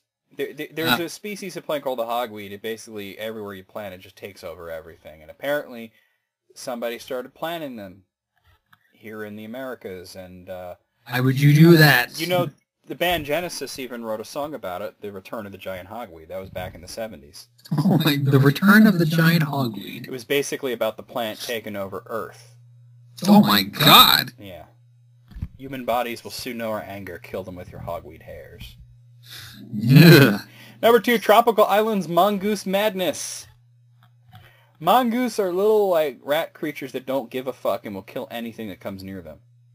So throw some snakes in there, the natural enemy. They kill snakes. Don't snakes also kill them? I don't know. If the snake gets lucky, they'll kill the mongoose. The mongoose usually kills the snake. Oh, okay.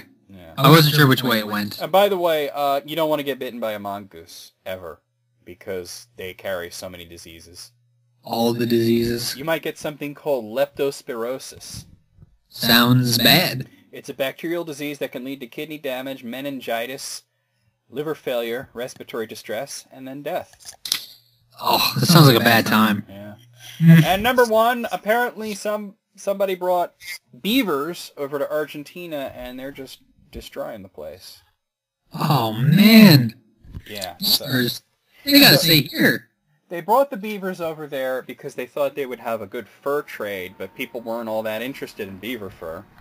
Oh, no. So, there's over 100,000 beavers, which the buck-toothed bastards have been destroying the ecosystem with their crazy dams and shit, so there you go. You gotta make some pelts out of those things. Yeah, but people don't want to wear the pelts. Ah.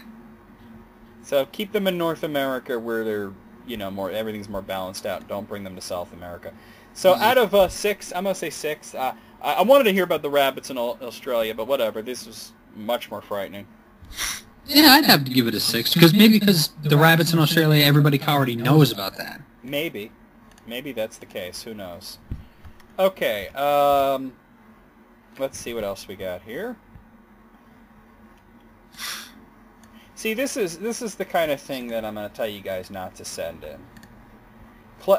Alex Shannon sent me 21 board games worth every penny. Really? Woo! Do you want to do top 21 board games?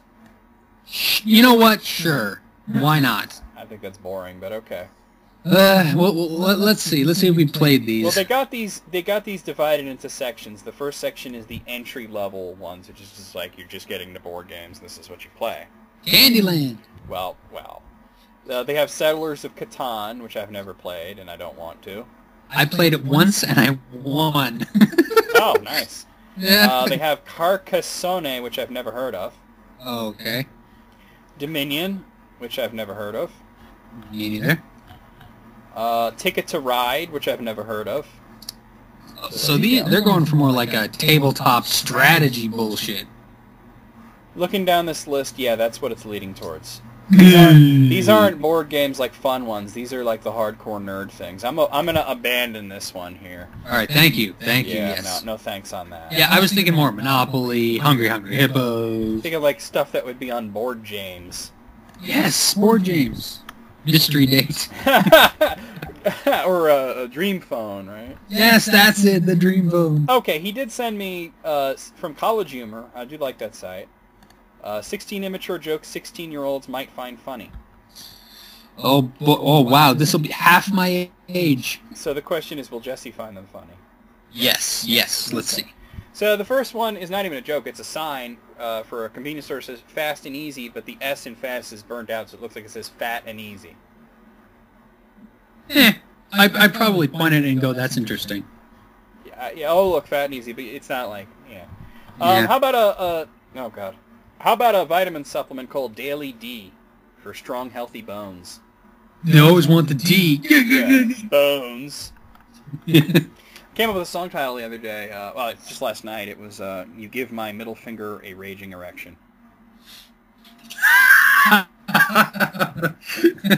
like it. Okay, this one's just a coincidental, like, when one article is next to another article, and it just doesn't work out. The top article says, Boy Scouts to accept gay boys, and then below that is, in through the back door. Okay. I'll laugh at that. How about a storm system on a weather map that just kind of sort of looks like a vagina? Kind of, sort of? It doesn't really. I can tell that's what they're going for, but... Okay, I've seen one that looks like a penis. Yeah, but it's just like, I don't know. Maybe they're stretching a bit there. Alright, the next one is a GIF, and it's just some chick, and the word bubble says, hey, do you like it up the butt? And then she kind of goes, yeah, kind of. And then it goes to Scooby-Doo. I don't know what the fuck's going on with that. What the hell? Okay, here's on a boarding pass, it's got one of those, like, alphanumerical codes, GR8VAG, so great badge, I guess. Yeah, if I was 16, I would probably laugh at that. Me too. Okay, this is a translation fail. On a milk carton. Great tasting 2% milk, partly skimmed, tastes like homo. Tastes like homo.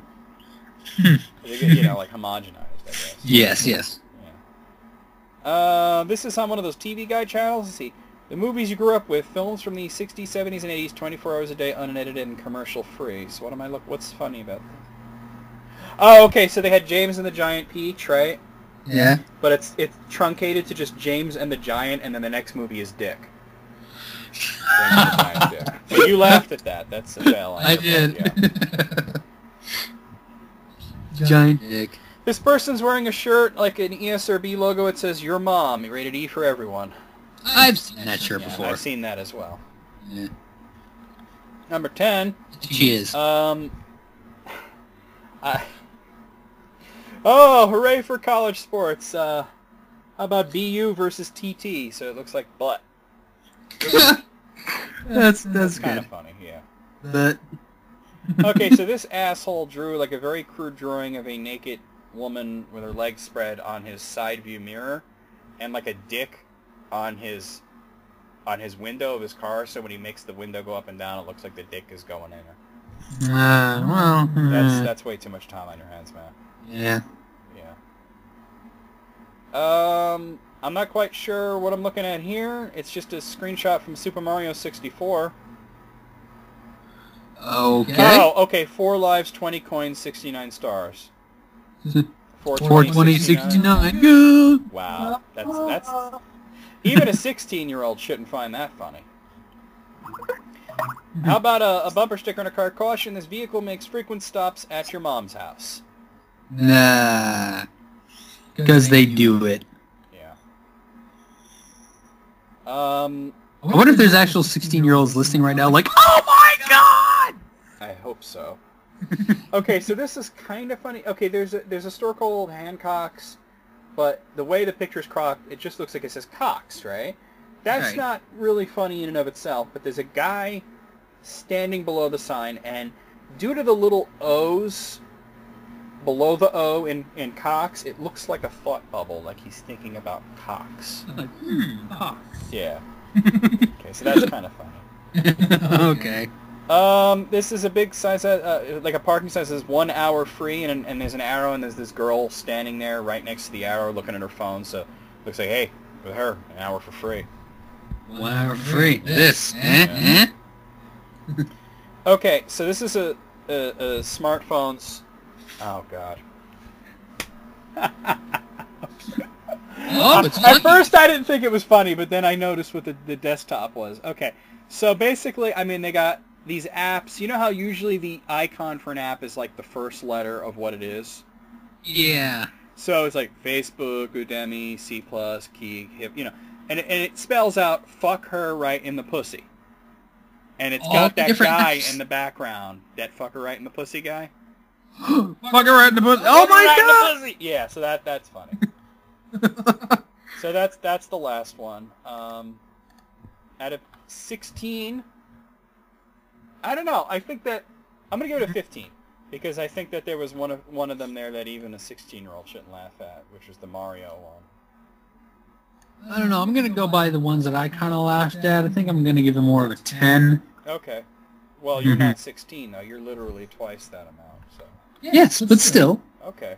All right. Let's see what else we got here. Also from College Humor, also submitted by Alex Shannon, we have 10 genius advertisements that know exactly what they're doing. All right. Oh my. Oh, shit. Don't want to close that tab. Okay, here we go. Commercialism is an art form. Now go support the arts by buying shit. Yeah. So, this first one's for McDonald's, and oh, that's clever. Okay, it's a blank red billboard, and all it says on the bottom is "open at night," but there's 2 floodlights on it, and it looks like the Golden Arches. Oh, that's cool. That is cool. Number 2. Okay, this is one of those smart billboards that actually moves, and it's at a train station, and it's got this woman, just her face, and every time a train goes by, it looks like her hair is blowing around. Cool. That's pretty cool. That would be cool. Number 3, for flea and tick spray, the billboard is of a dog, and they actually have like fleas, like gigantic fleas. Like they're not drawn on the billboard, they're attached to it. Oh. And it says, "Get them off your dog," and he's like scratching his head. Yeah. Yeah. Oh no, okay, wow. All right, no, I'm completely wrong on this. I didn't realize the perspective. This is not a billboard. It's painted on the floor of a mall, and the picture seems to be taken from like way up. Those aren't fleas; those are people walking. What? The people look like fleas because they took the picture from so high up. Oh, crazy! That's creative. Oh hell! I gotta send you this one. There's no amount of describing. You gotta see it. You could describe it if you want, but oh shit, that ain't gonna work, is it? Oh, Don't click that. College Humor blocks that kind of thing. Let me just share my screen with you. There it is. What? Wait, what is this an ad for? A beauty salon. Whoa, that's a lot of... No, those are fingers, dude. Really? Look below. See the fingernails at the bottom? Oh! Somebody's fingers running through the hair, and they got a little bit of the hair caught between the fingers. It looks like a giant bush. I see that now. Zoom in. Ain't that crazy? Okay. Number 5, for Skittles, it's that one of those banner ads says, "Touch the rainbow." There's a Skittle that says, "Hold your finger here," and then you hold it, and you hold it, and then there's like this guy licking your finger, and it's like, ah, what the fuck? Ah, what the hell? Yeah. Okay, number 6. We've seen this one for Jack Daniel's whiskey. The billboard. I did what with my sister? Unfortunately, as much as they've tried to blur out that part, that is made by a billboard generator site. So. Oh, okay. How about for a German vacuum company? This is where, okay, they're going in. It's on a road where they're going into a tunnel. And they've put the billboard around the tunnel that it looks like you're driving into the vacuum hose. Cool. It does Oh, that's pretty cool, yeah. That's pretty neat. Okay, for Nestle's chocolate, for Kit Kat bars, they attach this hand and there's the billboard. They got the Kit Kat bars, and then attached above the billboard is this like cloud with a hand coming out of it, like it's like God's hand, and he's reaching down to grab the Kit Kat bar. Oh, wow, like, they're so good, even God wants them. That's like that Patty Arcade about like Jesus comes back and he's like, no, I'm not back for good. I just heard y'all were frying Twinkies and I wanted to try that. Number 9. This is 2 billboards side by side. That it's very unfortunate. On the left is an ad for a juicer. It says, got a giant thirst, and it's got this carrot and a picture of the giant carrot. And then on the right is like this yoga ad for Sweat Zone. So it's this chick, and she's like in a bent over position. Looks like the carrot's right around to ram her right in the ass. Ooh. Or fuck her right in the pussy, so to speak. Jack Frost all over again. Yeah. Another smart ad. Remember the thing with the train? This is a little boy walking across the billboard and pointing upwards, and it perfectly times with the plane going overhead. Oh, cool. Looks like he's pointing at the plane. So that's it. Out of 10, I'd say 10. These were all pretty awesome. Well, I'm gonna take 1 point. I'm saying 9 for the Jack Daniels thing because that is fake. But yeah, there you go. I think the Jack Daniels thing is still pretty funny. Yeah. And on funny alone, I'll go 10. Do you know that Jack Daniels, although they were started in Tennessee, they're now owned by a Japanese company? There you go. Jack Daniels is Japanese. Jack Daniels, Japanese. There you go. All right, let's see what we got here.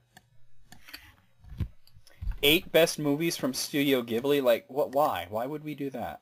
What's Studio Ghibli? I don't even know what the fuck that is. Huh? I don't even know what the hell that is. Well, this person requested... Oh, it's an anime thing. They asked me to do it with Tanya, so I'll wait on that. Maybe she would know this crap. Alright. Alright, let's scroll down a bit. Okay, then we got Slayer Darth stuff, and his are... Like, the 5 most ridiculous battle armors ever worn in battle. What? That's not interesting. Ridiculous battle armors, like loincloth. What else we got here? Oh, okay, Slayer Darth. Don't send in this. Patrick Robertson's 10 favorite London firsts. What does that Then you'll wonder why I'm doing lists from pleated jeans all the time. I don't think that's interesting at all. Yeah. Unless you live in London. London's 10 most popular museums and art galleries. And best-selling postcards in the Victoria and Albert Museum. I'm just going to erase all this right now. I'm sorry, Slayer. Good Lord. It's supposed to be a fun podcast here. Yeah, inject a little fun. Okay, here's one I also got to delete because I've done it already. What else we got here? Okay, I've done that one as well. These are just terrible. I'm like looking for something good. Okay, Poof Nisse is usually pretty good for sending in fun stuff. Let's see what we got. Less terabad. What? Less terabad, more terrific. Terrific. You gotta stop doing that. Whatever you're doing, you just gotta stop doing it. That's bad. Going crazy. Okay, how about some facts about underwear? That might be kind of funny. Okay. We got this is and if this is bad, don't blame me, blame Alex Shannon. It's from listverse.com. It's 10 unmentionable facts about underwear. Ooh. Okay.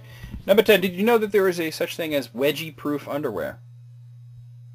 I wonder how they do that. It was actually invented by 2 young boys who I guess got a lot of wedgies because they're the kind of people that would invent underwear. And they're called the Rip-Away 1000. So basically, they're held together at the sides by Velcro fasteners. So if somebody grabs a hold and yanks upwards, it's just gonna tear away. Oh, so then they get to take your underwear with them. Yeah. So it's like, oh, okay, I'm just gonna take this and see ya. Yeah. This is mine now. Yeah. That's gross. Number 9. Of course, there is also such thing as edible underwear. Oh, of course. Yeah. This was invented in the 70s by Lee Brady and David Sanderson, and they originally called it candy pants. What's up, candy pants? They made a lot of money. They made $150,000 a month selling their candy pants. A month? Yeah. There you go. Man, there must be some tasty candy pants. Oh, they're not tasty, from what people have said. They taste like a stale fruit roll-up, is what people say. So it's pretty much fruit roll-up. But it's like a fun thing to do when you're gonna have sex, I guess. Okay, you've heard of the Mormon underwear? Yes, I have. Yeah, it is real. The male is like a t-shirt and boxer briefs, and the female is like also like a t-shirt and boxer briefs. It's pretty much the same. Oh, man. The question is, why? Why, oh, why? It's just part of their religion, I guess. Gotta wear the right underwear. It has religious symbols on it, and, you can only get it from, certain stores that specialize in this kind of thing. Number 7, did you know that Abercrombie and Fitch listen to me, they sold, I'll get it right eventually, they sold thongs for children. Ew. I mean, like, little children. Ew, no. Yeah. That's a lot of no. Clothier Abercrombie and Fitch generated no shortage of controversy over the years, including the 2002 release of shirts with Asian caricatures and messages like Wong Brothers Laundry Service, 2 Wongs can make it white. Oh, shit. But the company really raised eyebrows later that year when its kids division put out a line of thongs for young girls. Messages on the thongs read, eye candy and wink wink. No! So bad. No! Complaints poured in, including calls for boycotts, but the company was staunch in its defense of the lurid panties. They claimed the underwear for young girls was created with the intent to be lighthearted and cute. Any misrepresentation of that is purely in the eye of the beholder. While racy ad campaigns and barely their undergarments might have made Abercrombie popular with teens, their parents were less than amused. Revenue has plummeted and the future of the company is uncertain. I'm gonna send you a picture of these underwear. Thankfully, it's just the underwear. There's no kid in it, but there's the picture so you can see what we're up against here. That's terrible. That shouldn't exist at all. Man. That shouldn't exist. I mean, even those sayings, if you were to put them on, like, mature thongs, they're still silly and dumb. Wink, wink. Yeah. Eye candy. Ugh. Number 6. You ever heard of the Men's Underwear Economic Index? No. It's a way of measuring how the economy's health is doing based on the price of underwear. There's like a Big Mac index. There's always different ways to measure these sort of things. Okay. Yeah. That's silly. Yeah. Okay. Did you know that in prison, prisoners often receive jobs to keep them busy, teach them skills, earn them a few bucks here and there. But did you know that there are inmates in a South Carolina prison that are currently stitching together some underwear that is sold in Victoria's Secret? Oh, wow. Victoria's Secret, made by prisoners. Yeah. They must have a really fine hand. I guess, I don't know. That's crazy. That's really crazy. Number 4, there was a such thing as anti-fart underwear. Basically, I mean, it don't prevent you from farting, but it's meant to filter out the odor. Oh, dear. It's used through a fabric called Zorflex, which is an activated carbon cloth. It was actually intended for people who have debilitating illnesses like Crohn's disease or irritable bowel who fart a lot because of it. So there you go. Wow. Just the absorbent powers of... Well, it filters out the smell. Oh, yeah. Number 3. What is this? Color blindness and racy underwear. Let's see. Okay. This is funny. Okay. Although color blindness is relatively common, it wasn't documented until the late 1790s by English chemist John Dalton. Dalton was born a Quaker. At the time, the conservative Protestant Quakers were known for dressing very plainly in dark clothes without adornment or jewelry, so it was quite the scandal when he bought his mother a pair of red stockings for her birthday. Dalton thought they were blue, as did his brother, indicating the issue was genetic. So basically, because he bought his mom a pair of, like, what they would consider whore underwear, yeah, they discovered that color blindness is hereditary. Dirty red underwear. Not even underwear, stockings, I mean. Yeah. Apparently, there is a such thing as dog underwear. Oh, okay. Wow.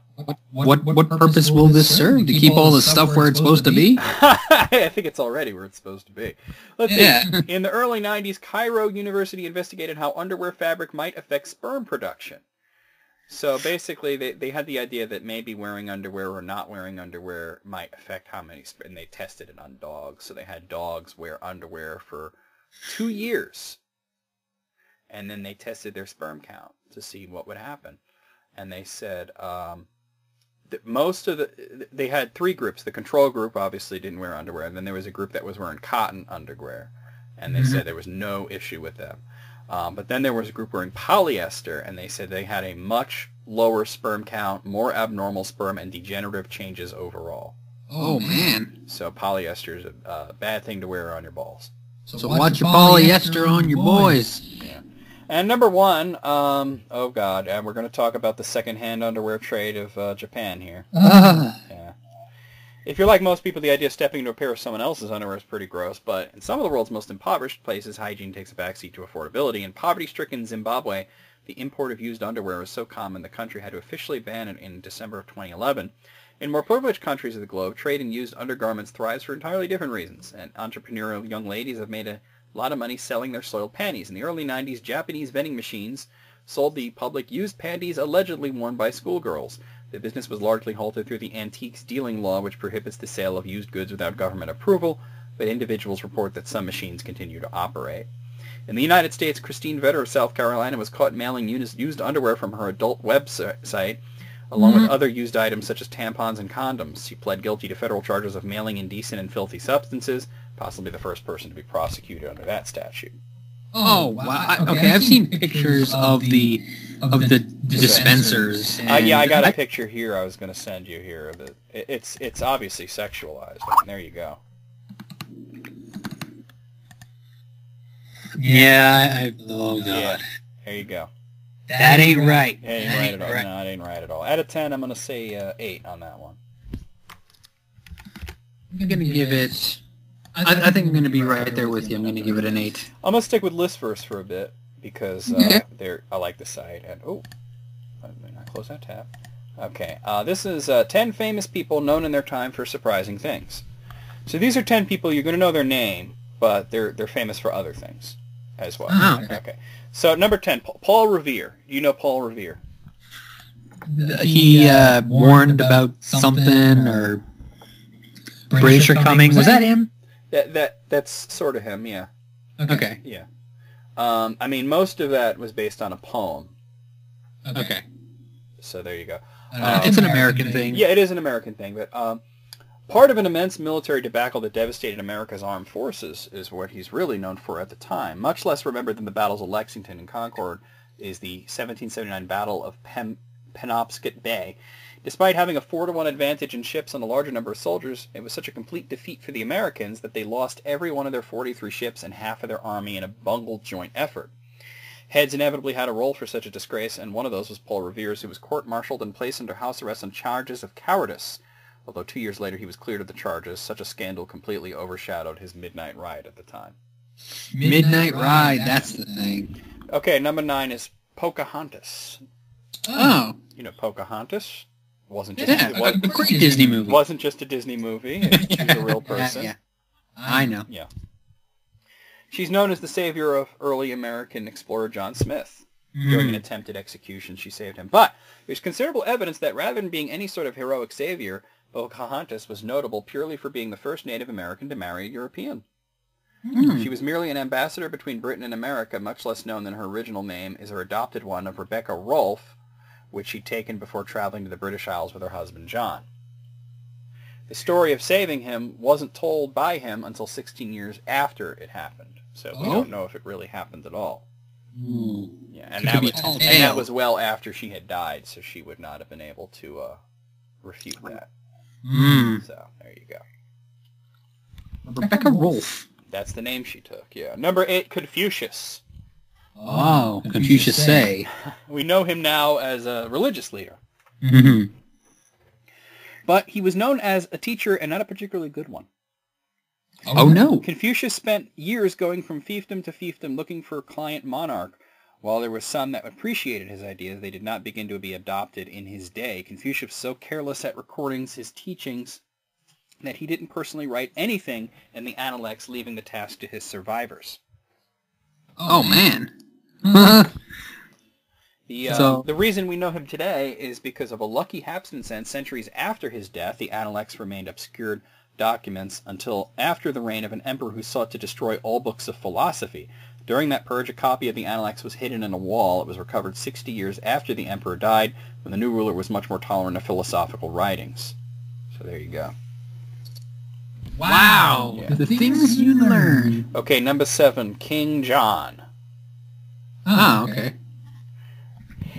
And from here on, all the toilets in the land shall be known as John's. Oh. Okay. So, actually, King John was a very good ruler. Oh, yeah? Yeah. He was not a tyrannical money grubber. King John was described in his day as being generous to the poor, forgiving debts when it was clear the subjects couldn't pay as a result of deprivation from rebellions that happened during his reign. He was also praised for his capability as a military commander and for his humane treatment of prisoners of war. Much of the reason that his legacy is so negative is because he was ultimately ousted from power, so his enemies got to write the more prominent stories about him. You know, history is written by the winners. Winners, yes. There you go. Okay, number 6 is King Solomon. Is he the one that divided everything in half? Well, that was one of the stories, yeah. Okay. Well, it was that the two women were fighting over, it's a Bible story, over whose was the mother of the child, and he said, split the baby in half and you can each keep a piece. And obviously the real mother was the one that said, no, she can have it. Don't split the baby. Yeah. You know, and then he gave that baby to that We'll one. split the baby. Yeah. So, King Solomon was actually a horrible tyrant that abused his people, though. Oh, damn. He's the opposite of King John. To build a luxurious palace for himself, he emulated the pharaohs of Egypt by enslaving many Judean citizens. Indeed, the suffering he inflicted upon the people of Judah was so severe that even the Bible states that the next king of Judah, Rehoboam, was asked if he would be as harsh on his people as his predecessor was. Oh. So there you go. Okay, number 5, Joseph Stalin.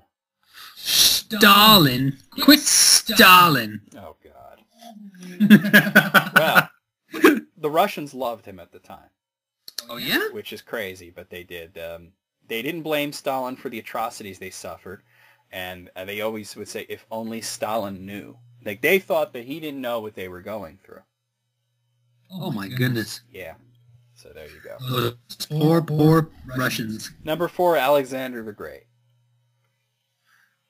Yeah, great, meaning large or immense. Well, they would have called him Alexander the Terrible back then. Yeah. After he sacked the city of Tyre, he had 2,000 people crucified. Oh, He jeez. sold most of the women into slavery. Oh, no. Yeah. In Gaza, he had the garrison leader killed by dragging him behind a chariot. And Persepolis, which surrendered peacefully to him, he just decided to massacre everybody and also sell the women into slavery there too. It goes on, but after that it kind of gets mean, so we'll just move on. So he wasn't really all that great. No, well, you know, that was what he called himself. Yes, of course. Number 3, Gregor Mendel. Mendel, okay. Do you know who Mendel is? Refresh my memory? He was an evolutionary scientist. He looked at pea plants, and he used pea plants as a way of describing how evolution works. Oh, And, okay, so he helped the genetics and evolution thing. whatnot, yeah. But people didn't understand what the hell he was talking about. Well, no. So there you go. He was actually famous for being a financial wizard and a supporter of the poor. Oh, So there you go. very nice. Okay, here's a big one, Joan of Arc. Oh, man. You know, I mean, today she's known, especially in religious circles, as a saint. Mm-hmm. God spoke to her. Well, You know. she was supposedly peaceful, but apparently she bragged about how good she was at killing people. Whoa. Yeah. Really? There you go. That makes her a little more interesting. By the way, do you know what she was executed for? Very interesting. Did they think she was a witch? I don't know. Was that the right? No. was that- Okay, the common misconception is that she was killed for saying she spoke to God and that she was a prophet.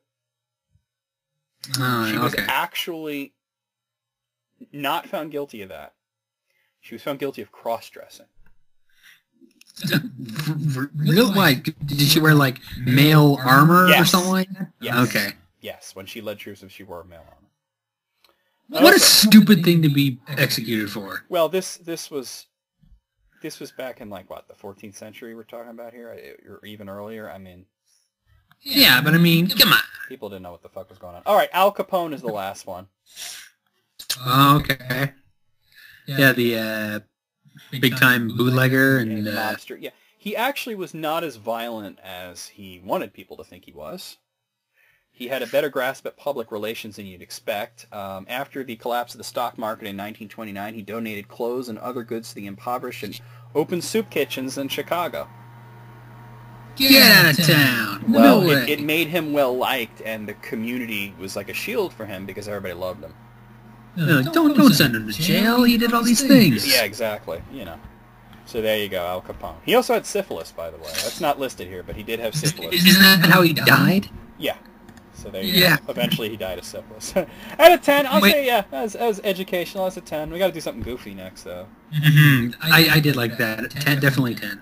Let's see if I can find something that's not as educational. Not that I mind a little bit of educational. Okay, how about this? This is from Escapist. I know you like this site. Yeah. It's basically top 8 Tom Hanks movies. Okay. Why not? Let's see if we agree. What do you think it should be like on here? Oh, jeez. Maybe Green Mile.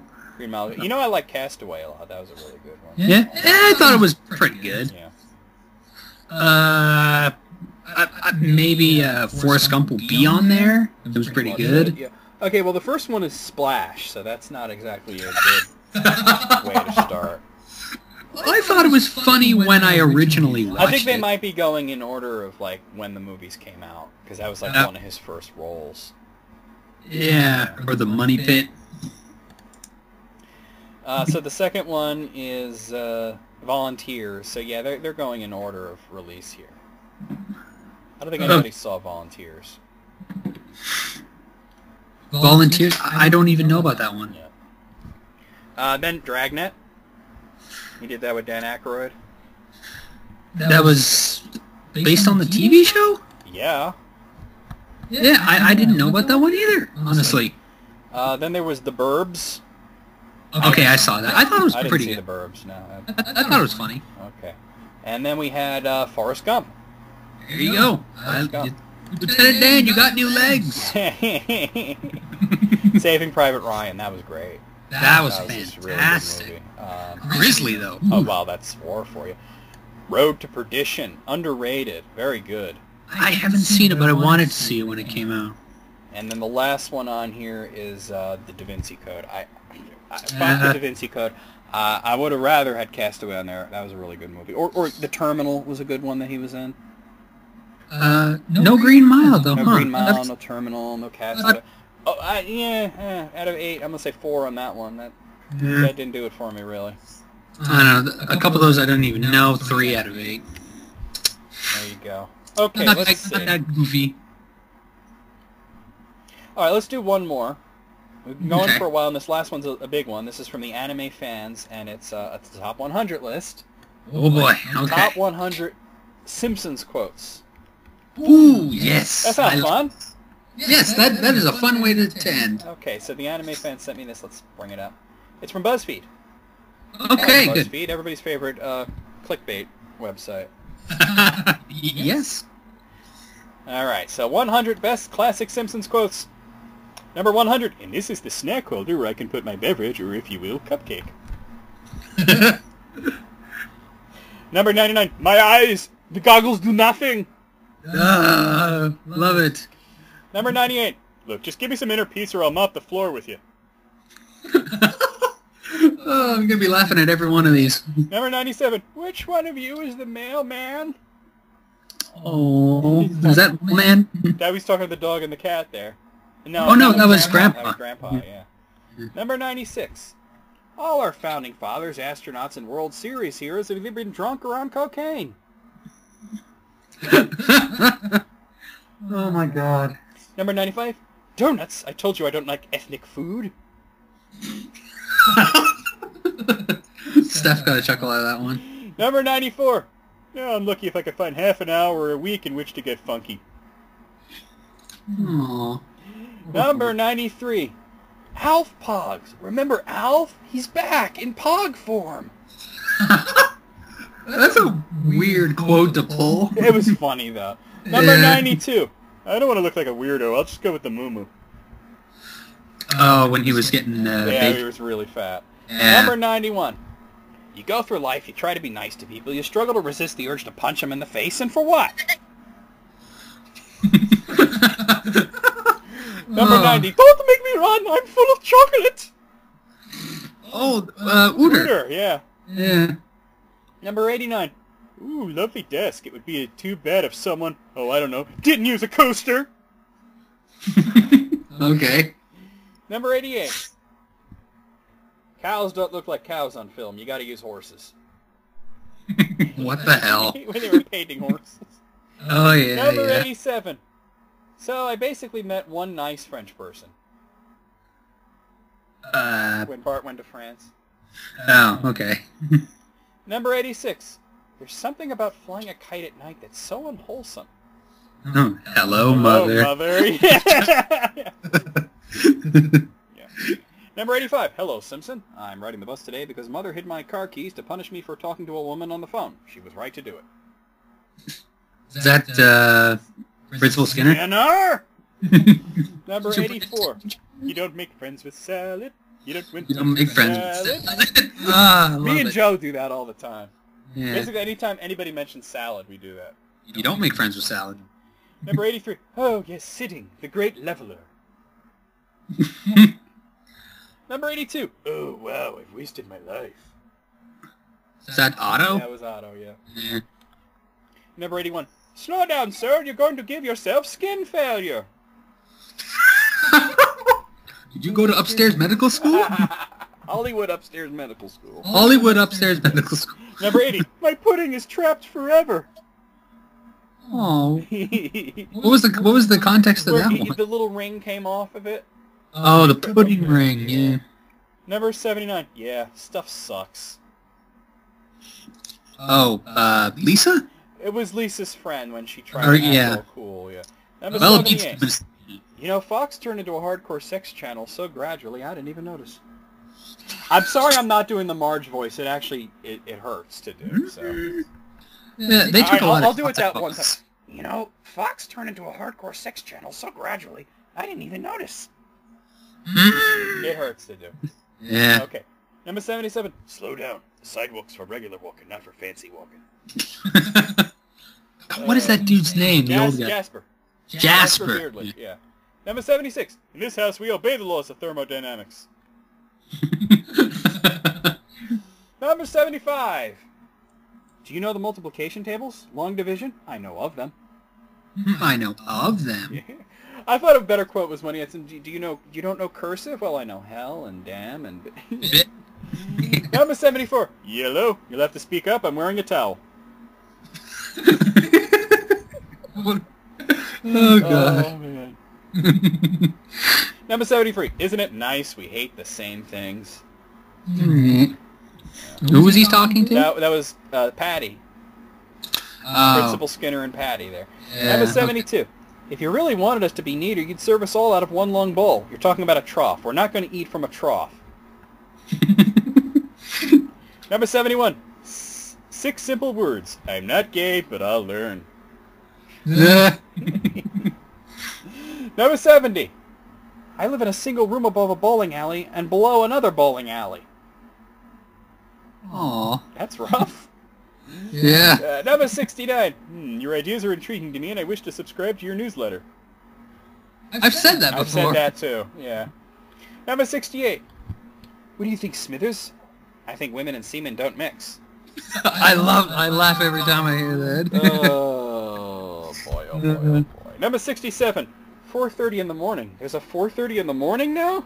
Yeah.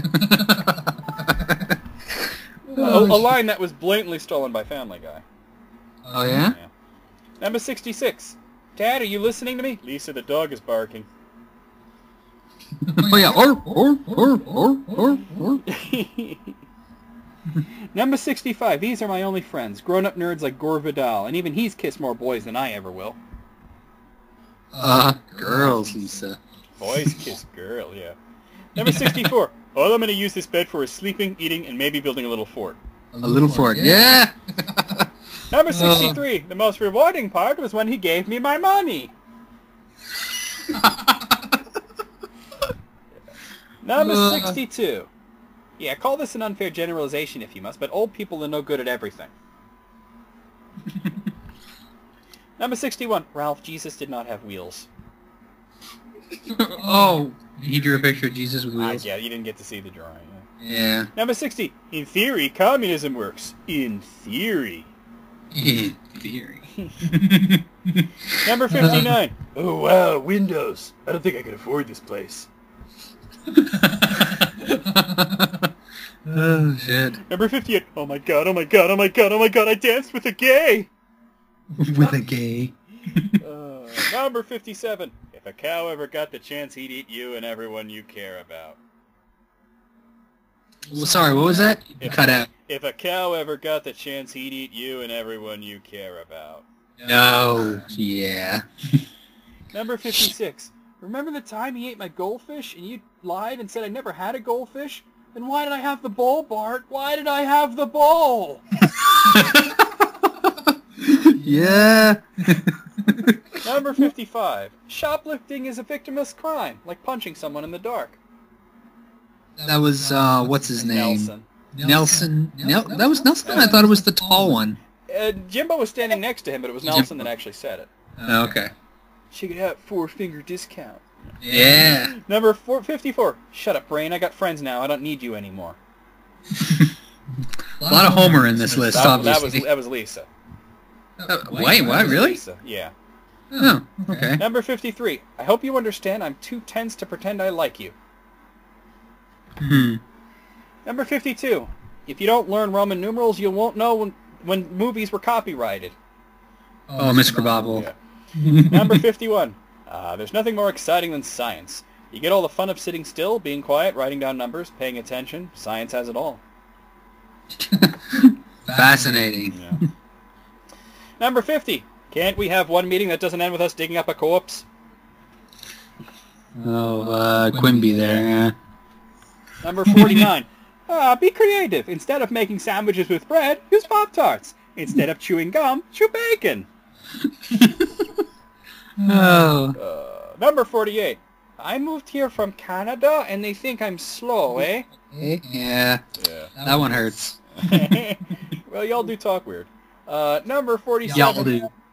A man who envies our family is a man who needs help. Aw. Number 46. I can't even say the word titmouse without giggling like a schoolgirl. Number 45. Marge, this ticket doesn't just give me a seat. It also gives me the right, no, the duty to make a complete ass of myself. The duty. Yeah. Number 44. You're turning me into a criminal when all I wanted to be was a petty thug. There are levels. Yeah, right. Number 43. Can you repeat the part of the stuff where you said all about the things? You were laughing before I even finished it. Yeah, I knew where it was going. Yeah. Number 42. A caller at this hour, you dial 91, and then when I say so, dial 1 again. That was Milhouse's grandma, if anyone was wondering. Yeah. Number 41. Well, I'm not calling you a liar, but I can't think of a way to finish that sentence. Number 40. If you need me, I'll be in the refrigerator.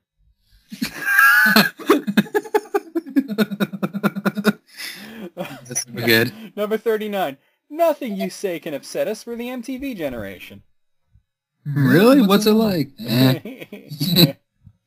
Number 38. I hope you learned your lesson, Lisa. Never help anyone. Yeah. Number 37. You know what really aggravates me? It's them immigrants. They want all the benefits of living in Springfield, but they ain't never bothered to learn themselves the language. God.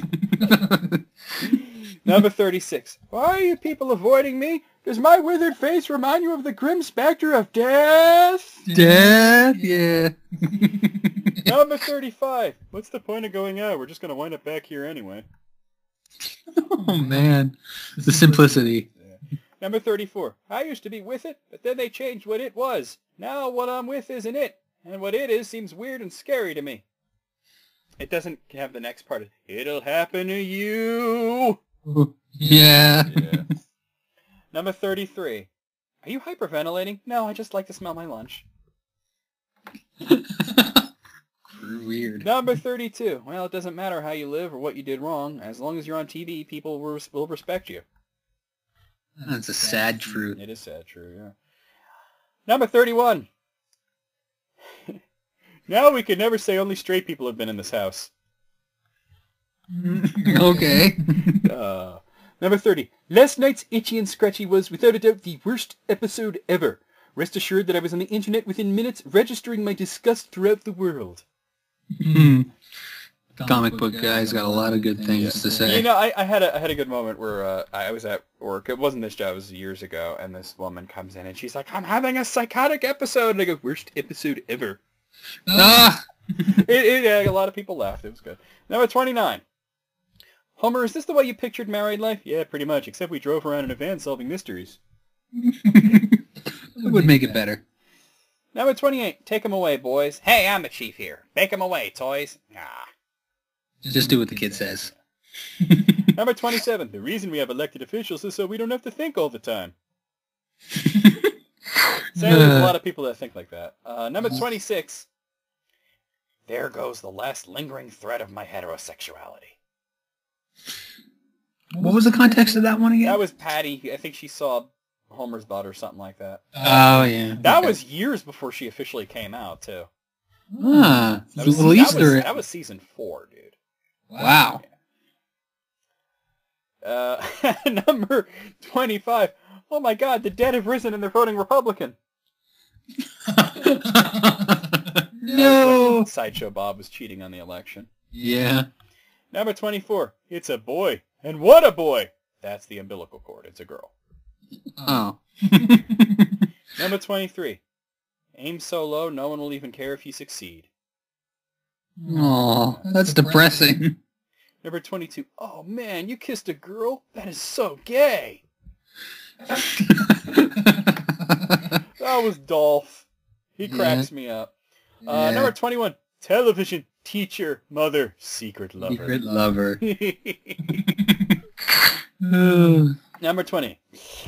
Ah, sweet liquor eases the pain. Yeah. Number 19. Dad, what's the point of this story? I like stories. Yeah, that's it.